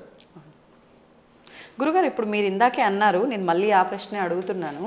అంటే పెంపకం కరెక్ట్గా లేదు అని అంటే, మిగతా మతాలలో కనుక తీసుకుంటే చిన్నప్పటి నుంచే వాళ్ళ గ్రంథాలని, ఆ గ్రంథంలో ఉన్న జ్ఞానాన్ని వాళ్ళకు చదువు తర్వాత చదువుకి ముందర ఒక గంట అదే ఒక క్లాస్ లాగా పెట్టి అలాంటివి చేపించే విధానం చూస్తున్నాం. మన దగ్గరకు వచ్చేసరికి ఈ మధ్య కాలంలో ఎక్కువగా ఇలాంటి పెద్దవాళ్ళు చెప్తుంటే వింటున్నారు. అది ఎంతవరకు వింటున్నారు, ఎవరు వింటున్నారు అంటే పెద్దవాళ్ళే వింటున్నారు. దానికి గంట అరగంట చెప్పడం కదా, వాళ్ళు క్రూరత్వం నేర్పిస్తారు చిన్నప్పటి నుంచి. అది తప్ప ఇంకోటి లేదు. కొన్ని మతాలు ఉన్నాయి, వాడి మతం పొద్దు నుంచి సాయంత్రం దాకా నూరిపోయటం, తేడా వస్తే ఇతర మతస్థుల్ని చంపడానికి ప్రయత్నిస్తారు. అంత మూఢత్వంతో బోధించవలసిన అవసరం కలియుగంలో మనకు కూడా వచ్చింది. ఇప్పుడు మనం బోధించట్లేదు. పిల్లలు బొట్టు పెట్టుకోకపోతే ఒప్పుకుంటున్నాం మనం, పిల్లలు గొడ్డలిపూ తిరుగుతామంటే తిరుగు అంటున్నాం మనం. స్వేచ్ఛ కాదనట్లేదు, ఎవరి బట్టలు వాళ్ళవే, కానీ కొంతైనా మనల్ని రక్షించుకునేలా చేసుకోవాలి. ఇప్పుడు ఎవరి స్వేచ్ఛను ఎవరు కాదంటారు, ఎవరి ఇష్టమైన బట్టలు వాళ్ళే కట్టుకుంటాం. నాకు కాషాయమే ఇష్టం, నేను ఒక రకమైన సన్యాసి జీవితం గడుపుతున్నాను, కుటీచక జీవితం అని చెప్పి నేను ఇలా చేస్తాను, మీరు అలా చేయండి కాదని అంటారు. కానీ కొంత జాగ్రత్త వహించాలి. అందుకని చిన్నప్పటి నుంచి పిల్లలు ఏం చేయాలంటే, మనం మన పిల్లల మీద ఎంత ప్రేమ ఉన్నా బొట్టు పెట్టుకోకపోతే, విభూతి పెట్టకపోతే, లేదా నీ సంప్రదాయంలో ఊర్ధ్వపుండ్రం పెట్టకపోతే ఆ పూట అన్నం పెట్టకు. కఠోరంగా ఉండాలి వాళ్ళలాగే, ఇతరులాగే. అలా అన్నం పెట్టే ముందు బొట్టు ఉంటేనే అన్నం పెట్టామనుకోండి, వాళ్ళు చిన్నప్పటి నుంచి బొట్టు పెడతారు. కానీ మనం అబ్బబ్బా సర్వమత సమానత్వం అంటే ఎక్కడ సర్వమత సమానత్వం? వాడు ప్యాంట్ లిప్పి కాల్చి చంపేశారు మొన్న పెహల్గాంలో. అంత క్రూరత్వంగా ఉంటున్నారు వాళ్ళు. కాబట్టి చిన్నప్పటి నుంచి మనం కూడా నేర్పవలసిందే. ప్రతిదినము భారత భాగవత కథలు, శివాజీ మహారాజు లాంటి వాళ్ళ కథలు చెప్పవలసిందే. ప్రతిదినము ఏదో ఒక స్తోత్రం ఎంతోసేపు చదవవలసిందే. అది చదివితేనే వాడు స్కూల్కి వెళ్ళాలి, అది చదివితేనే వాడికి అన్నం పెట్టాలి, అది చదివితేనే వాడికి ఏదైనా చేయాలి. అది చదవనంత వరకు వాడికి టీవీ కూడా పెట్టకూడదు. ఇలా మనం 10 ఏళ్ళు అలవాటు చేసాం అనుకోండి చిన్నప్పుడు, ఇంకా తర్వాత వాడు అలవాటు అయిపోతాడు. మా చిన్నప్పుడు మా నాన్నగారు పురాణములు చెబుతూ ఉంటే, ఆయన మంచి కంఠంతో చక్కగా స్పష్టంగా చెబుతూ ఉంటే విని మేము ఇంకా అక్కడ దాని మీద ఆసక్తి పొందామా లేదా?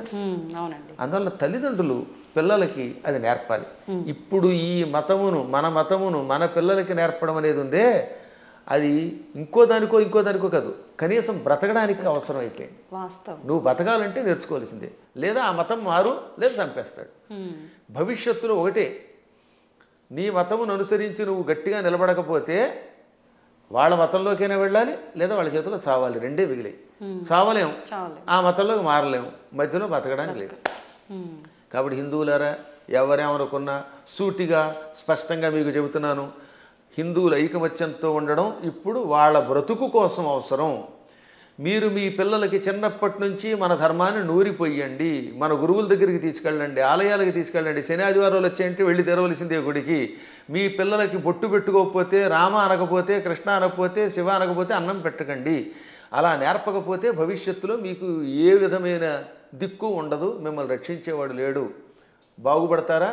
నా మాట వినండి, లేదా పొండి కర్మపుణ్యం పాలై అని ఎంత గట్టిగానో చెబుతున్నానమ్మా. ఇటువంటివి చాలా అవసరం. ఇవాళ మీ బొట్టి వాళ్ళు ఇంకా ఈ ధర్మాన్ని ప్రోత్సహిస్తున్నారు కనుక. గురుగారు, ఇప్పుడు మీరు చెప్పారు బొట్టు పెట్టుకోమని మీ పిల్లలకు నేర్పండి అని. ఇప్పుడు మా జనరేషన్ వాళ్ళని తీసుకుంటే మీరు చెప్పేవి వింటే మాకు కొన్ని అర్థమవుతాయి, కొన్ని అంతవరకే మాత్రమే తెలుసు, మాకు ఆ జ్ఞానం మాత్రమే, దానికి ముందర వెనక ఇంకేముందనేది తెలియదు. ఇప్పుడు అన్నారు బొట్టు పెట్టుకోవాలమ్మా, అది మన ధర్మం అని చెప్పి, నేను వెళ్ళి ఇప్పుడు అదే సేమ్ నా పిల్లలకి చెప్పాను అనుకోండి, అవును బొట్టు పెట్టుకోవడం మన హిందూ ధర్మంలో ఉంది, అసలు ఎందుకు పెట్టుకోవాలి, దాని వెనకాల రీజన్ ఏంటి అడిగితే మా బోటి వల్ల అసలు మేము చెప్పలేకపోతున్నాము. ముందు ఒకటి చెప్పండి వాళ్ళకి. ఇప్పుడు ఆ పెహల్గాంలో ఎందుకు కాల్ చేశారు? వాళ్ళ మతంలో లేరని, అంతేనా? దానికి ఏమన్నా రీజన్ ఉందా? ఇప్పుడు నువ్వు బొట్టు పెట్టుకుంటూ ఇలా ఐకమత్యంతో 10 మంది కలిసి ఉండకపోతే రేపు పొద్దున్న నువ్వు మా వాడివి కాదని చంపేస్తారు. కాబట్టి ఒకటి ముందు మన ధర్మం బతకడానికి అవసరం చెప్పండి. రెండోది ఈ కనుబొమ్మల మధ్యలో బొట్టు పెట్టుకుంటే ఒకటి అందం. ఇప్పుడు మీరు ఆ కాస్త బొట్టు తీసేసి ఉంటే మీ మొహం చూడలేం, అదో రకంగా కనపడతారు, పిశాచపు మొహంలో ఉంటుంది. బొట్టు పెట్టుకుంటే సౌందర్యం. తర్వాత ఈ కనుబొమ్మల మధ్యలో జ్ఞాపక శక్తి పెంచడానికి చాలా ఉపయోగపడుతుంది. రోజు నిత్యం ఈ చూపుడు వేలుతోటి బొట్టు పెట్టుకోగా ఒత్తిడికి జ్ఞాపక శక్తి పెరుగు, చురుకుతనం పెరుగుతుంది. కొంతకాలం అబ్జర్వ్ చేయండి మీరే. ఇప్పుడంటే కెమికల్స్ వచ్చాయి, స్టిక్కర్స్ వచ్చాయి, కానీ పూర్వం కుంకుమ అంటే కుంకుమ పెట్టుకుంటే దానివల్ల ఆడవాళ్ళలో ఒక రకమైన జ్ఞాపక శక్తి, ఇంట్లో ఏ మూల ఏ వస్తువు పెట్టినామో వాళ్ళకి గుర్తున్నట్టుగా ఎవరికి ఉండదు. పోపుల డబ్బాలో ఫలానా దాంట్లో కందిపప్పు ఉంది, ఫలానా దాంట్లో పెసరపప్పు ఉంది, ఆవాలు ఉన్నాయని ఎలా గుర్తుపెట్టుకున్నారమ్మా వాళ్ళు అవధానులు. మేము పద్యాలు గుర్తుపెట్టుకున్నట్టుగా అది బొట్టు వల్లే వస్తుంది. జుట్టు చక్కగా కొబ్బరి నూనె రాసుకుని దువ్వుకుంటూ ఉంటే జుట్టు ఊడిపోకుండా ఉంటుంది. ఇప్పుడు కొబ్బరి నూనె ఎందుకు రాసుకోవాలంటున్నారు? అందుకని కొబ్బరి లేదు, రబ్బరి లేదు, శుభ్రంగా నున్నగా అయిపోతుంది. దానికోసం మళ్ళీ బోర్డు ఖర్చు పెడుతున్నారు. అవునా? కాబట్టి పేలు పట్టకుండా ఆరోగ్యంగా ఉండదు, తలనొప్పి తగ్గుతుంది. ఇప్పుడు మీకు తలనొప్పులు ఎక్కువ ఎందుకు వస్తున్నాయంటే కేవలం నూనె రాసుకోకపోవటం, వారానికి ఒకసారి కుంకుడుకాయలతో తలంటుకుపోవడం వల్ల హెడ్ఏకులు వచ్చి దానికోసం మందులు వాడి, ఈ మందుల వల్ల ఇంకో రోగం వచ్చి మోకాలు నొప్పి వచ్చి, మోచేయి నొప్పి వచ్చి గట్టిగా నడవలేరు, కూర్చోలేరు. అందుకని లిఫ్ట్లు పెట్టవలసి వస్తుంది. మేము పైకి కిందకి 4 అంతస్తులు రోజుకి 8 సార్లు ఎక్కుతున్నాను, దిగుతున్నాను. నేను ఇంతవరకు లిఫ్ట్ ఎక్కలేదు తెలుసా? ఇప్పుడు మీరు పైకి వచ్చిన ఈ భవనంలో నేను ఇంతవరకు లిఫ్ట్ ఎక్కలేదు ఒక్కనాడు కూడా. నేను ఒకడికి లిఫ్ట్ ఇవ్వాలి కానీ నాకు ఒకటి లిఫ్ట్ ఇవ్వడం ఏమిటి యంత్రం? అందువల్ల నేను నడిచి వస్తున్నాను. అది కారణం ఏంటంటే తలంటుకోవటం, కొబ్బరి నూనె రాసుకోవటం, ఒంటికి అప్పుడప్పుడు తైలమర్దనం చేసుకుని శుభ్రంగా అభ్యంగన స్నానం చేయటం, బొట్టు పెట్టుకోవడం, ఈ సంప్రదాయాలు ఆరోగ్యాన్ని ఇస్తాయి. మన సంప్రదాయాలన్నీ ఆరోగ్య సూత్రాలే. మన తలలో ఉన్నటువంటి బ్యాక్టీరియాని చంపి ఆ చేదు, కుంకుడు చేదు బట్టతల రాకుండా కాపాడుతుంది. రెగ్యులర్గా కుంకుడుకాయతో వారానికి 2 సార్లు 1 సారి స్నానం చేయండి, జుట్టు వస్తుంది. షాంపూలు పెట్టండి, వెంటనే ముందు తెల్లని రంగు క్యాంప్ వేస్తుంది షాంపూ వల్ల, అందుకే తెల్లబడిపోతాయి. ఆ తర్వాత ఈ తెలుపు బాగు చేయడానికి మళ్ళీ రంగు వేయాలి. ఆ రంగు వేసేసరికి మొత్తం జుట్టు ఊడిపోయి చుట్టూతో 4 వెంట్రుకలు దానికి రంగు వేయటం, లేదా మళ్ళీ విగ్గులు పెట్టుకోవడం, ఎన్ని గొడవలు వస్తున్నాయి. కాబట్టి మన సంప్రదాయంలో అన్ని ఆరోగ్యానికి పనికొచ్చేవి. అయినా కొన్ని విషయాల్లో ఇంకెందుకు అడగకూడదండి. నేను ఎందుకు పుట్టానంటే ఏం చెబుతావు? మనం పుట్టామా లేదా? ఆ పుట్టడానికి మన కారణం మన చేతిలో లేదు. అది మన కర్మ ఏది ఉందో మనకు తెలియదు. కాబట్టి నువ్వు ఎందుకు పుట్టావు, నువ్వు ఎందుకు అన్నం తింటావు? అన్నం తిన్నంతకాలం, నువ్వు పుట్టినంతకాలం, నువ్వు పరిగెడుతున్నంతకాలం నువ్వు ఒట్టెట్టుకోవాల్సిందే. కొన్నింటికి ఇంకా లేదు, నువ్వు లాగి ఒట్టించుకోవటమే. దెబ్బ కనపడుతుందా? దేవుడు ఎక్కడున్నాడో చూపించమని అడిగట్టు వెనకడికి. లింగ పురాణంలో ఒక నాస్తికుడు వచ్చి దేవుడు లేడు, ఉంటే చూపించన్నట్ట. వెంటనే గురువుగారు లాగ్ గోపేదుడు కొట్టాడు. బాబోయ్ అన్నాడు. ఏం బాబోయ్ ఎందుకు అన్నావంటే బాధ అన్నాడు. ఏది బాధ చూపించన్నాడు. లాగ్ గోపేద కొడితే బాధ కలిగింది అన్నాడు. బాధ ఏది చూపించంటే బాధ ఎలా చూపిస్తామండి, లోపల ఉంటుందన్నట్ట. అలాగే దేవుడు కూడా అంతటా ఉన్నాడురా. ఈ బాధలో, ఆనందంలో, వెలుతురులో, జలంలో ఉన్నది ఆ చైతన్యమే. అది లేకుండా పుట్టావు. లేకపోతే ఎముకల పోగు, ఆ ఎముకల పోగు మీద మళ్ళీ రకరకాల నరాలు, ఆ నరాలను అంటి పెట్టుకుని చీము, నెత్తురు, మాంసం, కండరాలు, మోకాళ్ళల్లో గుజ్జు, మా చేతుల్లో గుజ్జు, కళ్ళల్లో, గుడ్లల్లో చూపు, ఇవన్నీ పెట్టి పైన చర్మం పెట్టి ఓ సౌందర్యం ఇచ్చాడు ఈ శరీరానికి. ఒక్కసారి ఆశ్చర్యంగా ఉంటుంది మనకి. దీని కింద ఎన్ని నాడులు. మనం తిన్న అన్నం గిలకొట్టబడి జీర్ణమై రక్తంగా మారుతుందా, ఆ రక్తం వీటన్నిటికుండా ప్రవహిస్తున్నదా. అసలు ఎంత అద్భుతమైన యంత్రం. ఈ యంత్రాన్ని ఇంకెవడన్నా రీప్లేస్ చేయగలడా? మోకాళ్ళ చెప్పులు మారిస్తే ఒరిజినాలిటీ ఎక్కడ ఉంటుంది? వంగలేవు, కూర్చోలేవు. నువ్వు ఈ ముక్కు మారిస్తే దీంట్లో ఉన్న ఉండవు. ఇటువంటి శరీరం ఒక్కసారి స్తంభించిపోతే ఎందుకు పనికిరాకుండా అయిపోతే అది ఎందుకు పనికిరాకుండా కుళ్ళిపోతుంది. మళ్ళీ దీన్ని కుళ్ళిపోయి పాడైపోవడానికి వీలుగా లోపల బ్యాక్టీరియా పెట్టాడు. పురుగులు వచ్చి తగలబెట్టకపోతే, కాల్చకపోతే, ఈ శరీరం కొంతకాలం అలా మూలండిపోతే లోపల కొత్త పురుగులు పుట్టి దీన్ని తినేసి మళ్ళీ అవి నాశనం అయిపోతాయి. శుద్ధి చేసి వెళ్ళిపోతుంది. అటువంటి ఈ అస్థిపంజరాన్ని దీని మీద ఇన్ని రకాలైన విశేషాలని పెట్టి సృష్టి కొంతకాలం నడిపిస్తూ మళ్ళీ వీడు వెళ్ళిపోయాక ఎక్కడికి వెళ్ళాడో తెలియకుండా చేసే అపూర్వమైన ఆ అద్భుత దివ్యశక్తే పరమాత్మ అంటే. కాబట్టి వాడు అంతటా ఉన్నాడు. పిల్లలకి పిడివాదం కాకుండా చిన్నప్పటి నుంచి కనుక నేర్పితే 8 ఏళ్ళు వచ్చాక మనం నేర్పలేము. బై బర్త్ చిన్నప్పటి నుంచి బొట్టు, బొట్టు, కట్టు, వాడికి స్తోత్రాలు నేర్పాలి. ఇప్పుడు నేను ఉదాహరణ చూస్తాను. మా మనవడు ఉన్నాడు, మా మనవరాలు ఉండేది. వాళ్ళు రామ అనకుండా అన్నం తినరు. వాళ్ళ అమ్మ నాన్న అలా పెంచుతున్నారు. శివాజీ మహారాజుకి జై అంటాడు మా మనవడు వచ్చి కత్తి తీసి. ఆ శివాజీ కథలు నేర్పారు. ఆ రకంగా చిన్నప్పటి నుంచి నేర్పితే ఖచ్చితంగా ఈ మార్గంలో వస్తారు. నేర్పినారని దరిద్రులు కొంతమంది ఉంటారు, కొంతమంది క్రూరులు. ఆ కమ్యూనిస్టులు మనమేం బాగు చేయలేము. వాళ్ళు నికృష్టులు, వాళ్ళ పక్కన వదిలేద్దాం, అది వాళ్ళ కర్మ. కానీ ముందు మన ప్రయత్నం మనం చేయాలి. గురుగారు, ఇప్పుడు మీరు ఇందాక అన్నట్టుగా పిసినారి కానివ్వండి, ఇలాంటి మూర్ఖులు నాస్తికులు కానివ్వండి, ఇదంతా అంటే వాళ్ళ కర్మను బట్టే వచ్చారు అనుకోవచ్చా? మరి లేదు అంటే ఇప్పుడు మీరు చెప్పినట్టుగా పెంపక లోపము అలా కూడా అనుకోవచ్చా? దీనిలో చాలా పనిచేస్తాయి. పెంపకంలో కొంత లోపం, వాళ్ళ పూర్వకర్మలు కొన్ని, చుట్టుపక్కల వాతావరణం కొన్ని, పరిస్థితులు కొన్ని, ఇవన్నీ కర్మల యొక్క ఫలితాలు. అందుకే కొంతవరకు మనం మన ప్రభావంతో మార్చొచ్చండి. చెప్పగా కొంత మారుతారు, అంతా మారదు. కానీ అలాగే కొన్ని చూడగా ఎప్పటికో కొంతమంది మారుతారు. కొన్ని పుట్టుకతో వచ్చే దరిద్ర లక్షణాలు ఉంటే అవి చచ్చేదాకా మారవు. అందుకే వాటిని ఏమంటారు? నైసర్గికములు అంటారు. నిసర్గ అంటే బై బర్త్ వచ్చేదాన్ని. పూర్వం మీరు ఎప్పుడన్నా సోషల్ స్టడీస్ చదివితే భారతదేశానికి నైసర్గికంగా హద్దులే ఉన్నాయి అంటే ఏంటి? సహజంగా ఏర్పడినవి అని అర్థం. కాబట్టి నిసర్గ అంటే పుట్టుకతో వచ్చే సహజ లక్షణము. అటువంటి లక్షణాలకి అన్నీ పోవుగానే కొంతవరకు మార్చచ్చు. నాస్తికులు కూడా చివరిలో మారినవాళ్ళు లేరు. కొంతమంది పేరు కమ్యూనిస్టులు, మా ఆవిడ రమ్మందండి అని మళ్ళీ ఏడుకొండల దగ్గరికి వెళ్ళడం. అందువల్ల వాళ్ళ ఆవిడ రమ్మడం కదా, వీడికి లోపల ఎంతో కొంత భయం ఉంటుంది. దొంగ కనపడ్డావు, అది సంఘంలో ఒకసారి అందులోకి వెళ్ళాక ఆ ముద్ర ఎంచుకుని దానికోసం అలా ఏడుస్తారు. కానీ లోపల వాళ్ళకి పీకుతుందమ్మా. ఇంతెందుకు, నేను ఎరిగి నాతో క్లాస్మేట్ ఉండేవాడు, పక్కా కమ్యూనిస్ట్ అనేవాడు. ఓ రోజు గుండు కొట్టించుకొచ్చాడు. ఏమిటంటే తిరుపతి వెళ్ళాట. ఎందుకంటే ప్రపంచ నాస్తిక సభలు దిగ్విజయం అయితే గుండు కొట్టించుకుంటానన్నట్ట. అది వ్యవహారం. కాబట్టి ఇలాంటి వాళ్ళు కూడా ఉంటారు. అది పూర్వం ఒక సామెత ఉండేది, round at stage, flat at home అని. అంటే భూమి గుండ్రంగా ఉందనేమో వేదిక వచ్చి చెప్తాట, ఇంట్లోకి వచ్చాక లేదు బల్లపరుపుగా ఉందంటాట. అంటే ఇంట్లో ఒకటి బయట ఒకటి అనమాట. బయట 4 తోటేమో round at stage, flat at home అని మా చిన్నప్పుడు సామెత ఉండేది. ఇది వేదికల మీద పూర్వం ఇంగ్లీష్లో మాట్లాడేవారు కదా, వాళ్ళు ఇలా మాట్లాడేవారు అనమాట. అప్పట్లో ఇంగ్లీష్ వాళ్ళ టైంలో అంతా ఇంగ్లీషే ఉపన్యాసం. ఆ ఉపన్యాసాల్లో చిలకవర్తి లక్ష్మీ నరసింహం గారి దగ్గరికి ఒక ఆయన వచ్చాడు. ఆయన పేరు బిపిన్ చంద్రపాల్. బిపిన్ చంద్రపాల్ ఉపన్యాసంలో మాట ఇప్పుడే చెప్పింది. ఆయన ఇంగ్లీష్లో అనర్గళంగా మాట్లాడుతూ, హిందువులు అలా చేస్తున్నారు, బయటకు వచ్చినప్పుడు ఒక రకంగా, ఇంట్లో ఉన్నప్పుడు ఒక రకంగా ఏడుస్తారు, అలా ఉండకండి, ఇంట్లోనూ బయట హిందువుల్లో ఉండండి అని చెప్పడానికి ఆయన మంచి మాట చెప్పాడు ఆయన. కాబట్టి మనం ఏది నమ్మేమో అది చెయ్యాలి చివరిదాకా.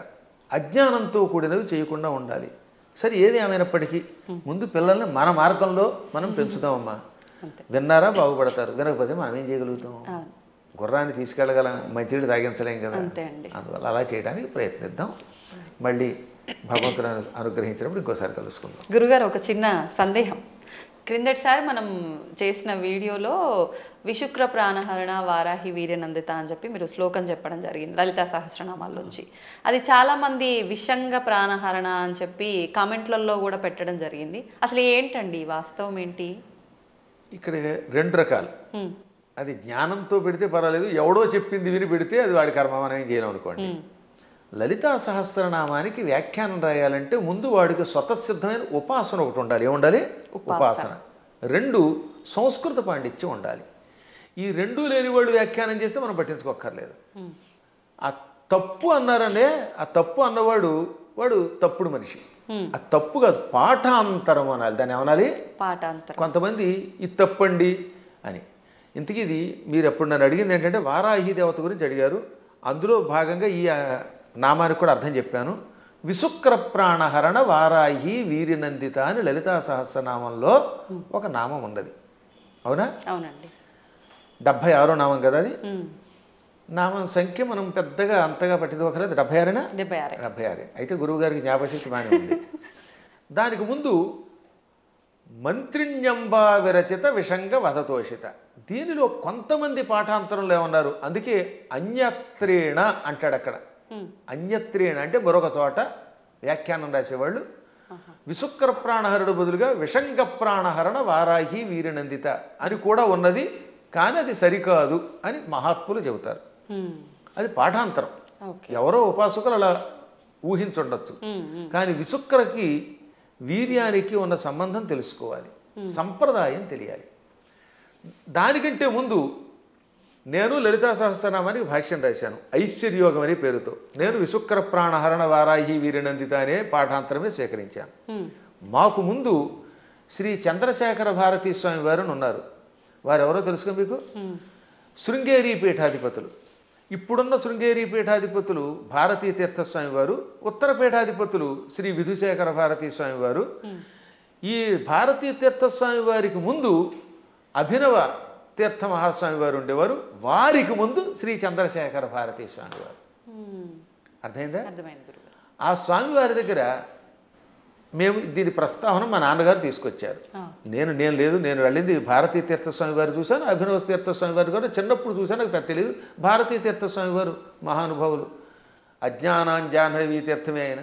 ఆ మహాత్ముల ఆశీస్సులు నాకు చాలాసార్లు లభించాయి. నేను దాదాపు అందరి పీఠాధిపతుల దగ్గరికి వెళ్ళాను ఉపాసన విషయం తెలుసుకోవడానికి.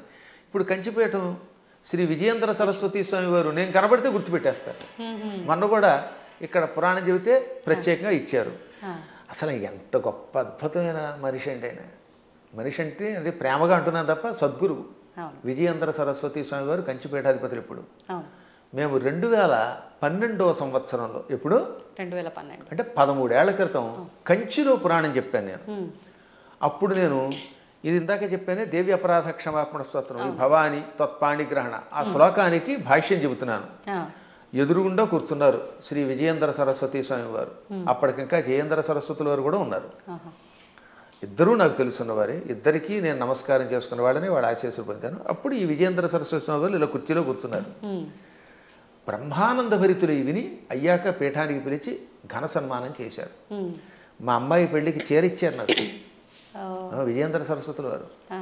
ఆయనకి ఒక్కసారి ఒక మనిషిని చూస్తే అవజీవితం గుర్తుపెట్టుకుంటారు. కాబట్టి వారి దగ్గరికి వెళ్ళాను నేను ఇది ఉపాసనా విషయాలు తెలుసుకోవడానికి. సరే, మహానుభావులైన పీఠాధిపతులు అందరినీ చూశాను. గణపతి సత్యానంద స్వామి వారిని ఎరుగుదు నేను. ఇవన్నీ ఎందుకు చెప్పవలసి వస్తుంది? ఈ చంద్రశేఖర భారతీ స్వామి మహాస్వామి వారు జగద్గురువుల వారి దగ్గర సన్యాసం పుచ్చుకున్న ఒక ఉపాసకుడు ఉన్నాడు.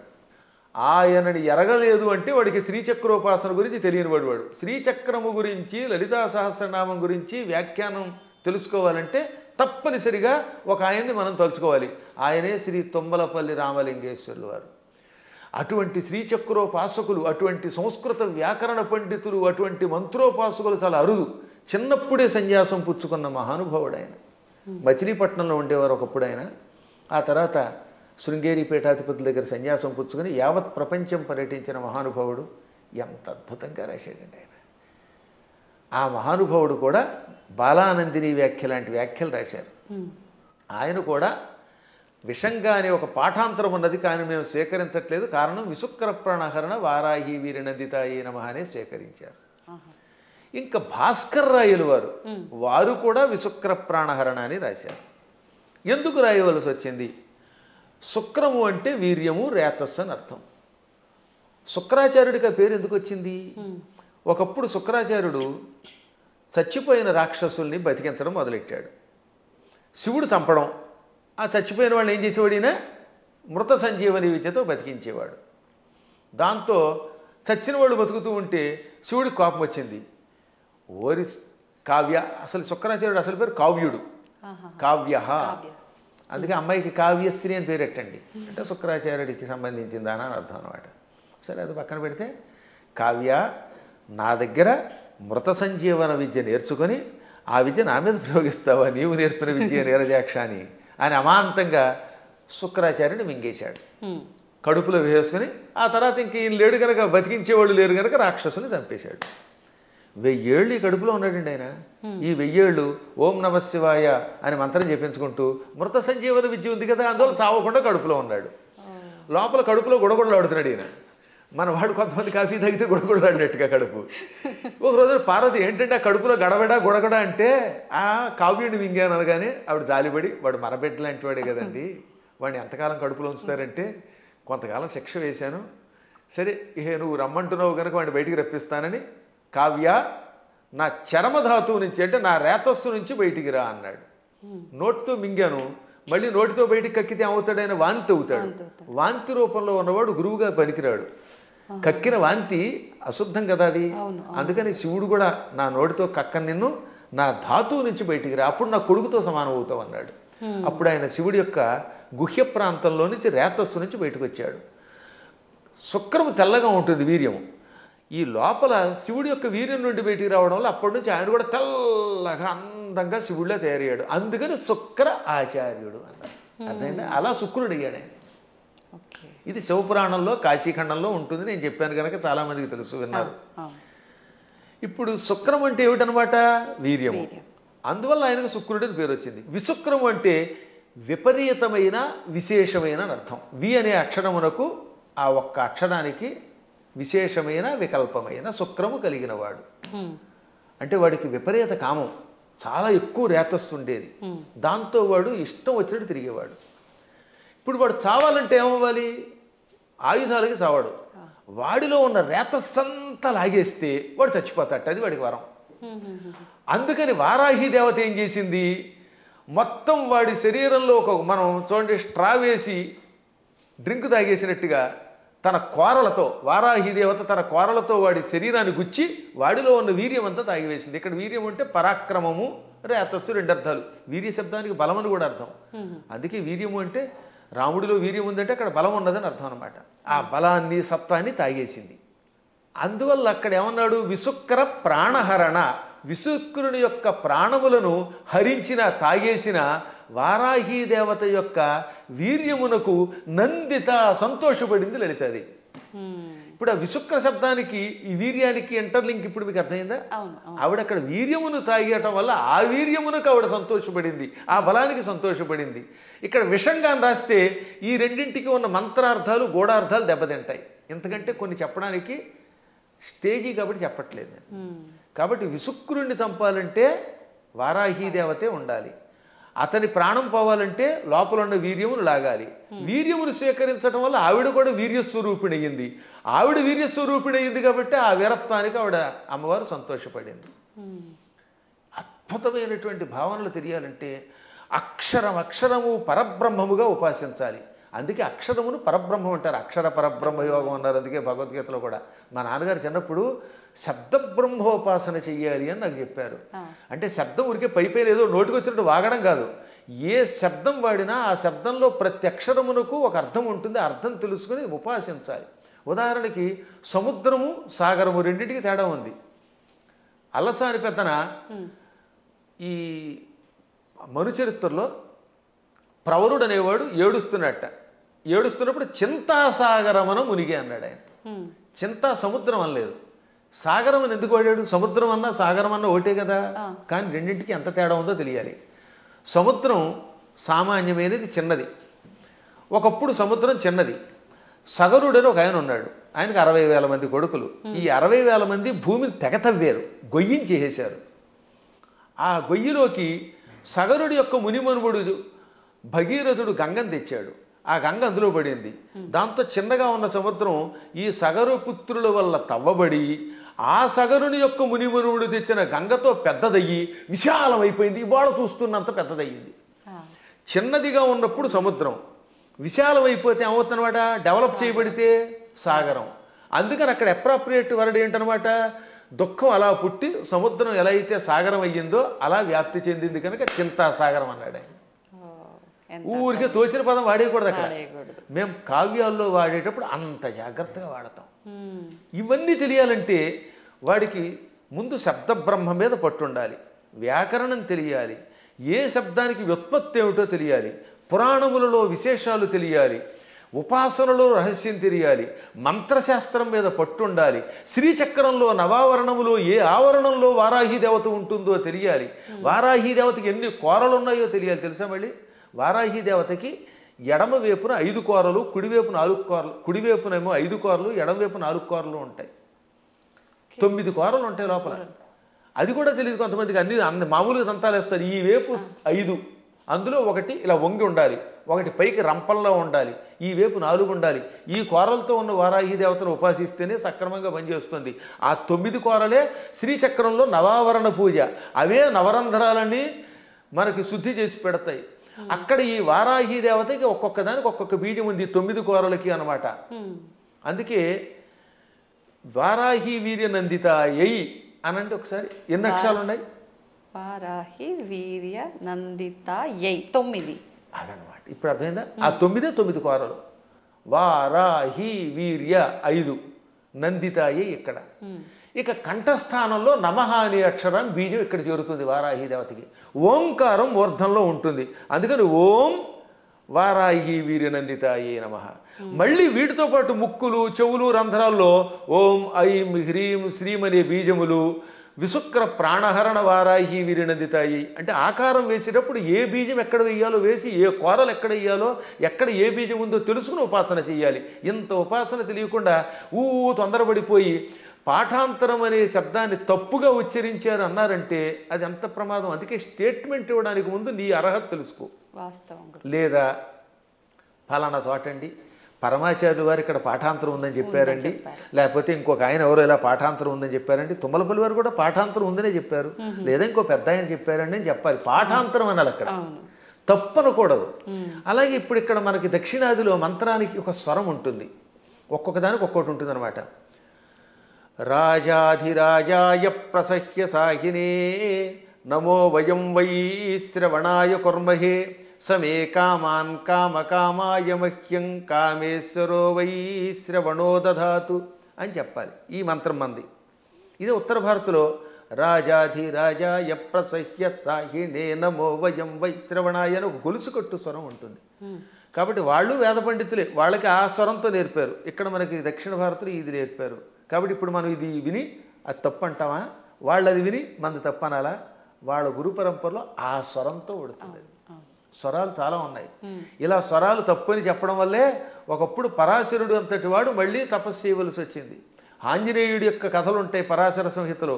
అందులో ధ్వజదత్తుడు అనేవాడు స్వరాన్ని పక్కవాడిని నీతి తప్పు అని ఆక్షేపిస్తే, స్వరం తప్పు కాదురా, వాళ్ళ సంప్రదాయంలో ఆ శాఖలో ఆ రకమైన స్వరం ఉంటుంది, నువ్వు ఆక్షేపించావు గనక వచ్చే జన్మలో దరిద్రుడివై పుట్టు అని గురువుగారు చెప్పిస్తే దరిద్రుడై పుట్టాడు వాడు. ఎంత తేడా ఉందో ఆలోచించండి. అందుకని నేను ఎప్పుడు తప్పని అన్ను, పాఠాంతరంలో అలా ఉంది. సరే పూర్తిగా తప్పు చెబితే అది వేరే విషయం. శాస్త్రం అనలేరు కొంతమంది. శాస్త్రం ఏం చెబుతోందంటే అంటాడు. అంటే శాకి సాకి తేడా తెలియదు వాడికి. సా అనేది దంత్యం, శా అనేది తాళవ్యం. శాస్త్రం అనకుండా శాస్త్రం అంటే ఏం బాగుంటుంది? ఇప్పుడు మన వాళ్ళకి తెలుగు చెప్పక్కర్లే. పెళ్ళి అనమంటే పెళ్ళి, పెళ్ళి. వెళ్ళి అనమంటే వెళ్ళి, వెళ్ళి అంటే ప్రవాహం అని అర్థం అమ్మా. వెళ్ళి రండి అంటే అక్కడ ఇక్కడ నుంచి ఇంకో తోటకి ప్రయాణం అవ్వండి అని. అదే వెళ్ళి అంటే ప్రవాహం. పాల వెళ్ళి అంటే పాల యొక్క ప్రవాహం, క్షీర సముద్రం అని అర్థం. పాల వెళ్ళి అంటే ఏమిటనుకుంటున్నారు అర్థం? క్షీర సముద్రం అని అర్థం, క్షీరసాగరం. కాబట్టి వెళ్ళి రండి అంటే పొంగెత్తి నీళ్లతో ముంచండి అని అర్థం. మమ్మల్ని ముంచండి అని మీరే చెప్తారు, నా కొంప ముంచండి అని. కాబట్టి వెళ్ళి పెళ్ళి అంటే ఎంత అసహ్యంగా ఉంటుంది. వెళ్ళి అనలేక ఉచ్చారణ రాదు, ఏ శబ్దం ఎలా పలకాలో తెలియదు, మంత్రశాస్త్ర నియమాలు తెలియవు. ఎవడు పడితే వాడు స్టేట్మెంట్ ఇస్తేలాగా. ఎంత గట్టిగా ఎందుకు చెబుతానంటే, ఇంక మీదటైనా పిచ్చి పిచ్చిగా ఇలాంటి వాటిల్లో వింటున్నప్పుడు పిచ్చి కామెంట్లు పెట్టకండి, దానివల్ల నాశనం అవుతారు. తెలిస్తే తెలిసినట్టు పెట్టండి. లేదా మాకు అనుమానం ఉందండి, ఎవరి దగ్గర నా తప్పు అంటారేమిటి, ప్రతివాడు తప్పు అనడానికి. అందువల్ల లలితా సహస్రనామంలో అనేక భాష్యములు ఉన్నాయి. మేము కూడా ఐశ్వర్యయోగం అనే అద్భుతమైనటువంటి ఒక భాష్యం గణపతి సచ్చిదానంద స్వామి వారి యొక్క ఆశీస్సులతో రాసి పెట్టాం. దాన్ని భారతీ తీర్థ మహాస్వామి వారు కూడా సంతోషించి అంగీకరించి పీఠికిచ్చారు. హేమాహేమీరైన జగద్గురువుల యొక్క అనుమతితో రాసినటువంటి గ్రంథాలు. ఎప్పుడైనా మీకు అనుమానం ఉంటే ఒక పాఠాంతరమో అనుమానమో అనండి తప్ప ఫలానా వాళ్ళ దాంట్లో తప్పు ఉందని తొందరపడి అనకండి. తప్పు అనాలంటే ఆ స్థాయి ఉండాలి, దానికి వివరణ ఇవ్వాలి, అంతే, మూల్యాన్ని చెల్లించాలి. ఇప్పుడు ఏమన్నా అంటే అహంకారం ఉండవు. అహంకారం ఏమీ రాని సన్నాసిగా అహంకారం ఉంటే ఏం మాకెందుకు ఉంటుందమ్మా? దక్షిణాహంకారం ఉండవలసిందే. విశ్వనాథ సత్యనారాయణ గారు ఏమన్నారు తెలుసా? చల్లపిళ్ళ వెంకట శాస్త్రి గారికి నాలాంటి శిష్యుడు ఉండడం ఆయన ఘనత అన్నాడు ఆయన. అదే కాదు, అంతే. అప్పుడప్పుడు ఒక్కొక్కసారి భాషా పాండిత్యంలో మేము కూడా అలా అనకపోతే ప్రతి అడ్డమైన వాడు నెత్తి మీద ఎక్కడ మరి. అందువల్ల చిన్నప్పటి నుంచి తిండి తిప్ప మానేసి ఎన్ని శాస్త్రాలు ఎన్ని వ్యాకరణాలు చదువుకున్నాం. 25 శతావధానాలు చేసిన వాడిని ఇంకోటి చూపించండి ప్రస్తుతానికి. మరి ఇన్ని శతావధానాలు చేసిన మమ్మల్నే మీరు నోటికి వచ్చినట్టు ఏదో కామెంట్ పెడితే అక్షరం ముక్కరా అని మిమ్మల్ని మేమేమనాలి? అవునా? కాబట్టి సందేహం లేకుండా నేను పండితుండి ఎవడేమనుకున్నా. ఇంకోటమ్మా, అనవసరంగా అహంకారం తెచ్చుకోకూడదు. కానీ అహంకారం ఒక్కోసారి ఉండవలసిందే. పద్మాగర్ గారు సొంత డబ్బా కొడుతున్నాడు అనుకుంటే కొట్టుకోమనండి, ఏం పర్వాలేదు. ఎందుకని? మీరు ఉద్యోగానికి వెళ్ళాలి. ఓ చోట మిమ్మల్ని ఉద్యోగానికి రమ్మన్నారు. అప్పుడు అప్లికేషన్ ఏమని చెప్పాలి మీరు? నేను చవటని, ఆత్మస్థుతి చేసుకోకూడదు కనుక, అంచేత నేను చవటని, నాకేమీ రాదు, వాక్శుద్ధి లేదు, నా మొహం తగలయ్యా, నేను ఇలా ఉంటాను, నాకు ఉద్యోగం ఉండంటే ఇస్తారా? కానీ అప్పుడు ఏం చేయాలి? ఇప్పుడు ఉదాహరణ నేనే ఉద్యోగానికి అప్లై చేశాను ఒకప్పుడు లెక్చరర్గా. ఇప్పుడు గోల్డ్ మెడలిస్ట్ని, ఎంఏలో ఫస్ట్ క్లాస్ నాది, ఫస్ట్ ర్యాంక్ నాది, నేను ఎంఫిల్ చేశాను, పిహెచ్డి చేశాను, లేక నెట్ పాస్ అయ్యాను, నాకు ఇంత అవధానాలు చేశాను, పండితుడిని అంటే ఉద్యోగం ఇస్తాడా? నేను నన్ను పొగుడుకోకూడదు కాబట్టి చెప్తానండి, నేను సన్నాసినండి, చవటనండి, నాకేమీ రాదండి, నాకు ఉద్యోగం ఉండండి, ఎవరిస్తాడమ్మా? కాబట్టి ఒక్కోసారి ఆత్మస్తు తప్పదు. ఇలాంటి వాళ్ళకి సమాధానం చెప్పడం కోసం ఇలా మాట్లాడతాం. అలా విత్తప్పుడైతే ఈశ్వర కటాక్షం వల్ల ఇదంతా వచ్చాయి. నేను అలాగే రాసుకున్నాను పద్యంలో, అమ్మా జగన్మాత నిన్ను ఉపాసించి ఇంత గొప్పవాడిని అయ్యాను. అమెరికా వెళ్ళాను, చాలాసార్లు వెళ్ళాను. ఫస్ట్ టైం వెళ్ళినప్పుడు 2006లో 19 ఏళ్ల క్రితం అక్కడ ఓ అద్భుతమైన పద్యం చెప్పాను. ఏమని? ఎక్కడి ఆంధ్రమందు గల ఏలురో, ఎక్కడి ఆంధ్రమందు గల ఏలురో, ఎక్కడి కాలిఫోర్నియా దిక్కును మ్రొక్కులేని పరదేశమునందున నిర్భయముగా ఒక్కడనై చెరించితి, మహోన్నత కీర్తిని గంటి సంపదల్ మిక్కిలి గంటి. ఇదంతా పొగడ్త కింద ఉంది కదా. ఎక్కడి ఏలూరు, ఎక్కడి కాలిఫోర్నియా దిక్కు మొక్కులేని పరదేశంలో నిర్భయంగా ఒక్కడిని తిరిగాను, కీర్తి పొందాను, సంపదలు పొందాను. కానీ చివరిని ఏమన్నారు తెలుసా? మిక్కిలి కీర్తి గంటిని నీ పద జలేజము భక్తిని గొల్చి అంబిక. అది కొసం మెరుపు. ఇదంతా ఎలా వచ్చింది? నీ పాద పద్మములను భక్తితో ఆరాధించటం వల్ల. సంపదల్ మిక్కిలి గంటి నీ పద జలేజము భక్తిని గొల్చి అంబిక అని ఆ సంపదల్లో లకార పొల్లు చివర ఉండడం వల్ల జలేజములో అలుక్ సమాసంలో ఎతి కూడా పడింది దానికి అలాగా. కాబట్టి చిట్ట చివర అమ్మాయి ఇదంతా నీ అనుగ్రహం అంటాం. మేము ఎప్పుడు వినయంగానే ఉంటాం. కానీ ఒక్కొక్కప్పుడు అజ్ఞానికి సమాధానం చెప్పేటప్పుడు అంత గట్టిగా చెప్పాల్సిందే. కాబట్టి విశుక్ర ప్రాణహరణ అనే పాఠాంతరం ఎక్కువ బాగుంటుంది. పాఠాంతరంలో విషంగా ఉండవచ్చు, అది వేరే విషయం ఉంది. ఉన్నప్పటికీ ఇదే. కాబట్టి ఎవరికి ఏది కావాలంటే వాళ్ళ గురు పరంపరను పెట్టి దాన్ని సేకరించెదరుగాక అని మంగళాశాసనం చేస్తూ మరొక్కసారి మీ అందరి దగ్గర సెలవు తీసుకుంటున్నాను. ఈ 2 మాటలు కూడా చెప్పేయండి గురుగారు. ఇంకా ఇప్పుడు ప్రతి ఒక్కరిలో ఉన్న ఒక చిన్న డౌట్ ఏంటంటే, వారాహి అమ్మవారు ఇప్పుడు మీరు చెప్పిన దాన్ని బట్టి పురాణాల నుంచి ఎప్పటి నుంచో ఉన్న విషయమే, కానీ ఇప్పుడు ఈ 3-4 సంవత్సరాల నుంచే కొత్తగా వింటున్నాము ఎక్కువగా. కాబట్టి ఎవరు ఆరాధించకూడదు, గోప్యంగా ఉంచాలి, గుప్త నవరాత్రులు ఇదంతా కూడా మాట్లాడుతున్నారు. అసలు వాస్తవం ఏంటంటే అక్కడ గోప్యంగా ఉంచమని ఎందుకన్నారంటే, ఎవరికి పడితే వాళ్ళకి, అజ్ఞానులకి, నాస్తికులకి, కమర్షియల్గా వాడుకునే వాళ్ళకి చెప్పకూడదు. ఇప్పుడు పెద్ద సమస్య ఏంటంటే, కలియుగంలో ఒక ఆయన కష్టపడి ఉపాసన చేశాడు అనుకోండి, ఇంకెక్కడి నుంచి స్వార్థపరులు బయలుదేరుతున్నారు కొందరు. వాళ్ళు గుడి పెట్టేసి, పీఠం పెట్టేసి ప్రజలు దోచుకుంటారు. మీరు చూస్తూనే ఉన్నారు కదా. చీరల్ని ప్రమోట్ చేసేవాడు, పూజల్ని ప్రమోట్ చేసేవాళ్ళు, బాబో ఎలా తయారయ్యారంటే అలా తయారయ్యారు. అందుకని వద్దని అండంలో ధర్మం ఉంది. కానీ అసలు ఉపాసన వద్దండం, మనవాళ్ళం వద్దండానికి. భక్తి కలిగిన ఎవడైనా ఉపాసకుడే. ఎప్పుడూ ఉన్న ఉపాసనలు. కాకపోతే ఉపాసనలు అనేది మీ ఓపికలను బట్టి చెయ్యండి. మోసగాళ్ళ మోసంలో పడకండి. ఈ విషయంలో మాత్రం మోసగాడు తయారయ్యారు, సందేహం లేకుండా. ఇంకా అక్కడి నుంచి వారాహి దేవతకి ఒక గుడి కట్టేయడం, అందరినీ నా దగ్గరికి వచ్చేయండి అనడం, దాంతో వచ్చిన వాళ్ళ దగ్గర ఏమో డబ్బులు లాగడం, చీరలు లాగడం, గందరగోళం అయిపోతుందమ్మా. వాళ్ళని దృష్టిలో పెట్టుకు చెప్పారు తప్ప ఉపాసనలు తిట్టట్లేదు అవతల వాళ్ళు కూడా. ఈ ఉపాసన పేరు చెప్పి వంచకత్వం ఎక్కువైపోవడం వల్ల వంచకులు దృష్టిలో పెట్టుకుని కొంతమంది వద్దన్నారు తప్ప, అన్నవాళ్ళు కూడా ప్రజల యొక్క బాగుని దృష్టిలో పెట్టుకున్నారు కదా, అది మంచిదే. నిజమైన ఉపాసకులు ఆడంబరం లేకుండా ఉంటారు. ఇప్పుడు ఎప్పుడైనా నేను పూజ చేశాను, ఒక్క పూజ బయట పదే చెప్పుకుంటా, డబ్బా కొట్టుకుంటాం, కొట్టుకోం. అత్యవసరం వస్తుంది ఒక్కోసారి.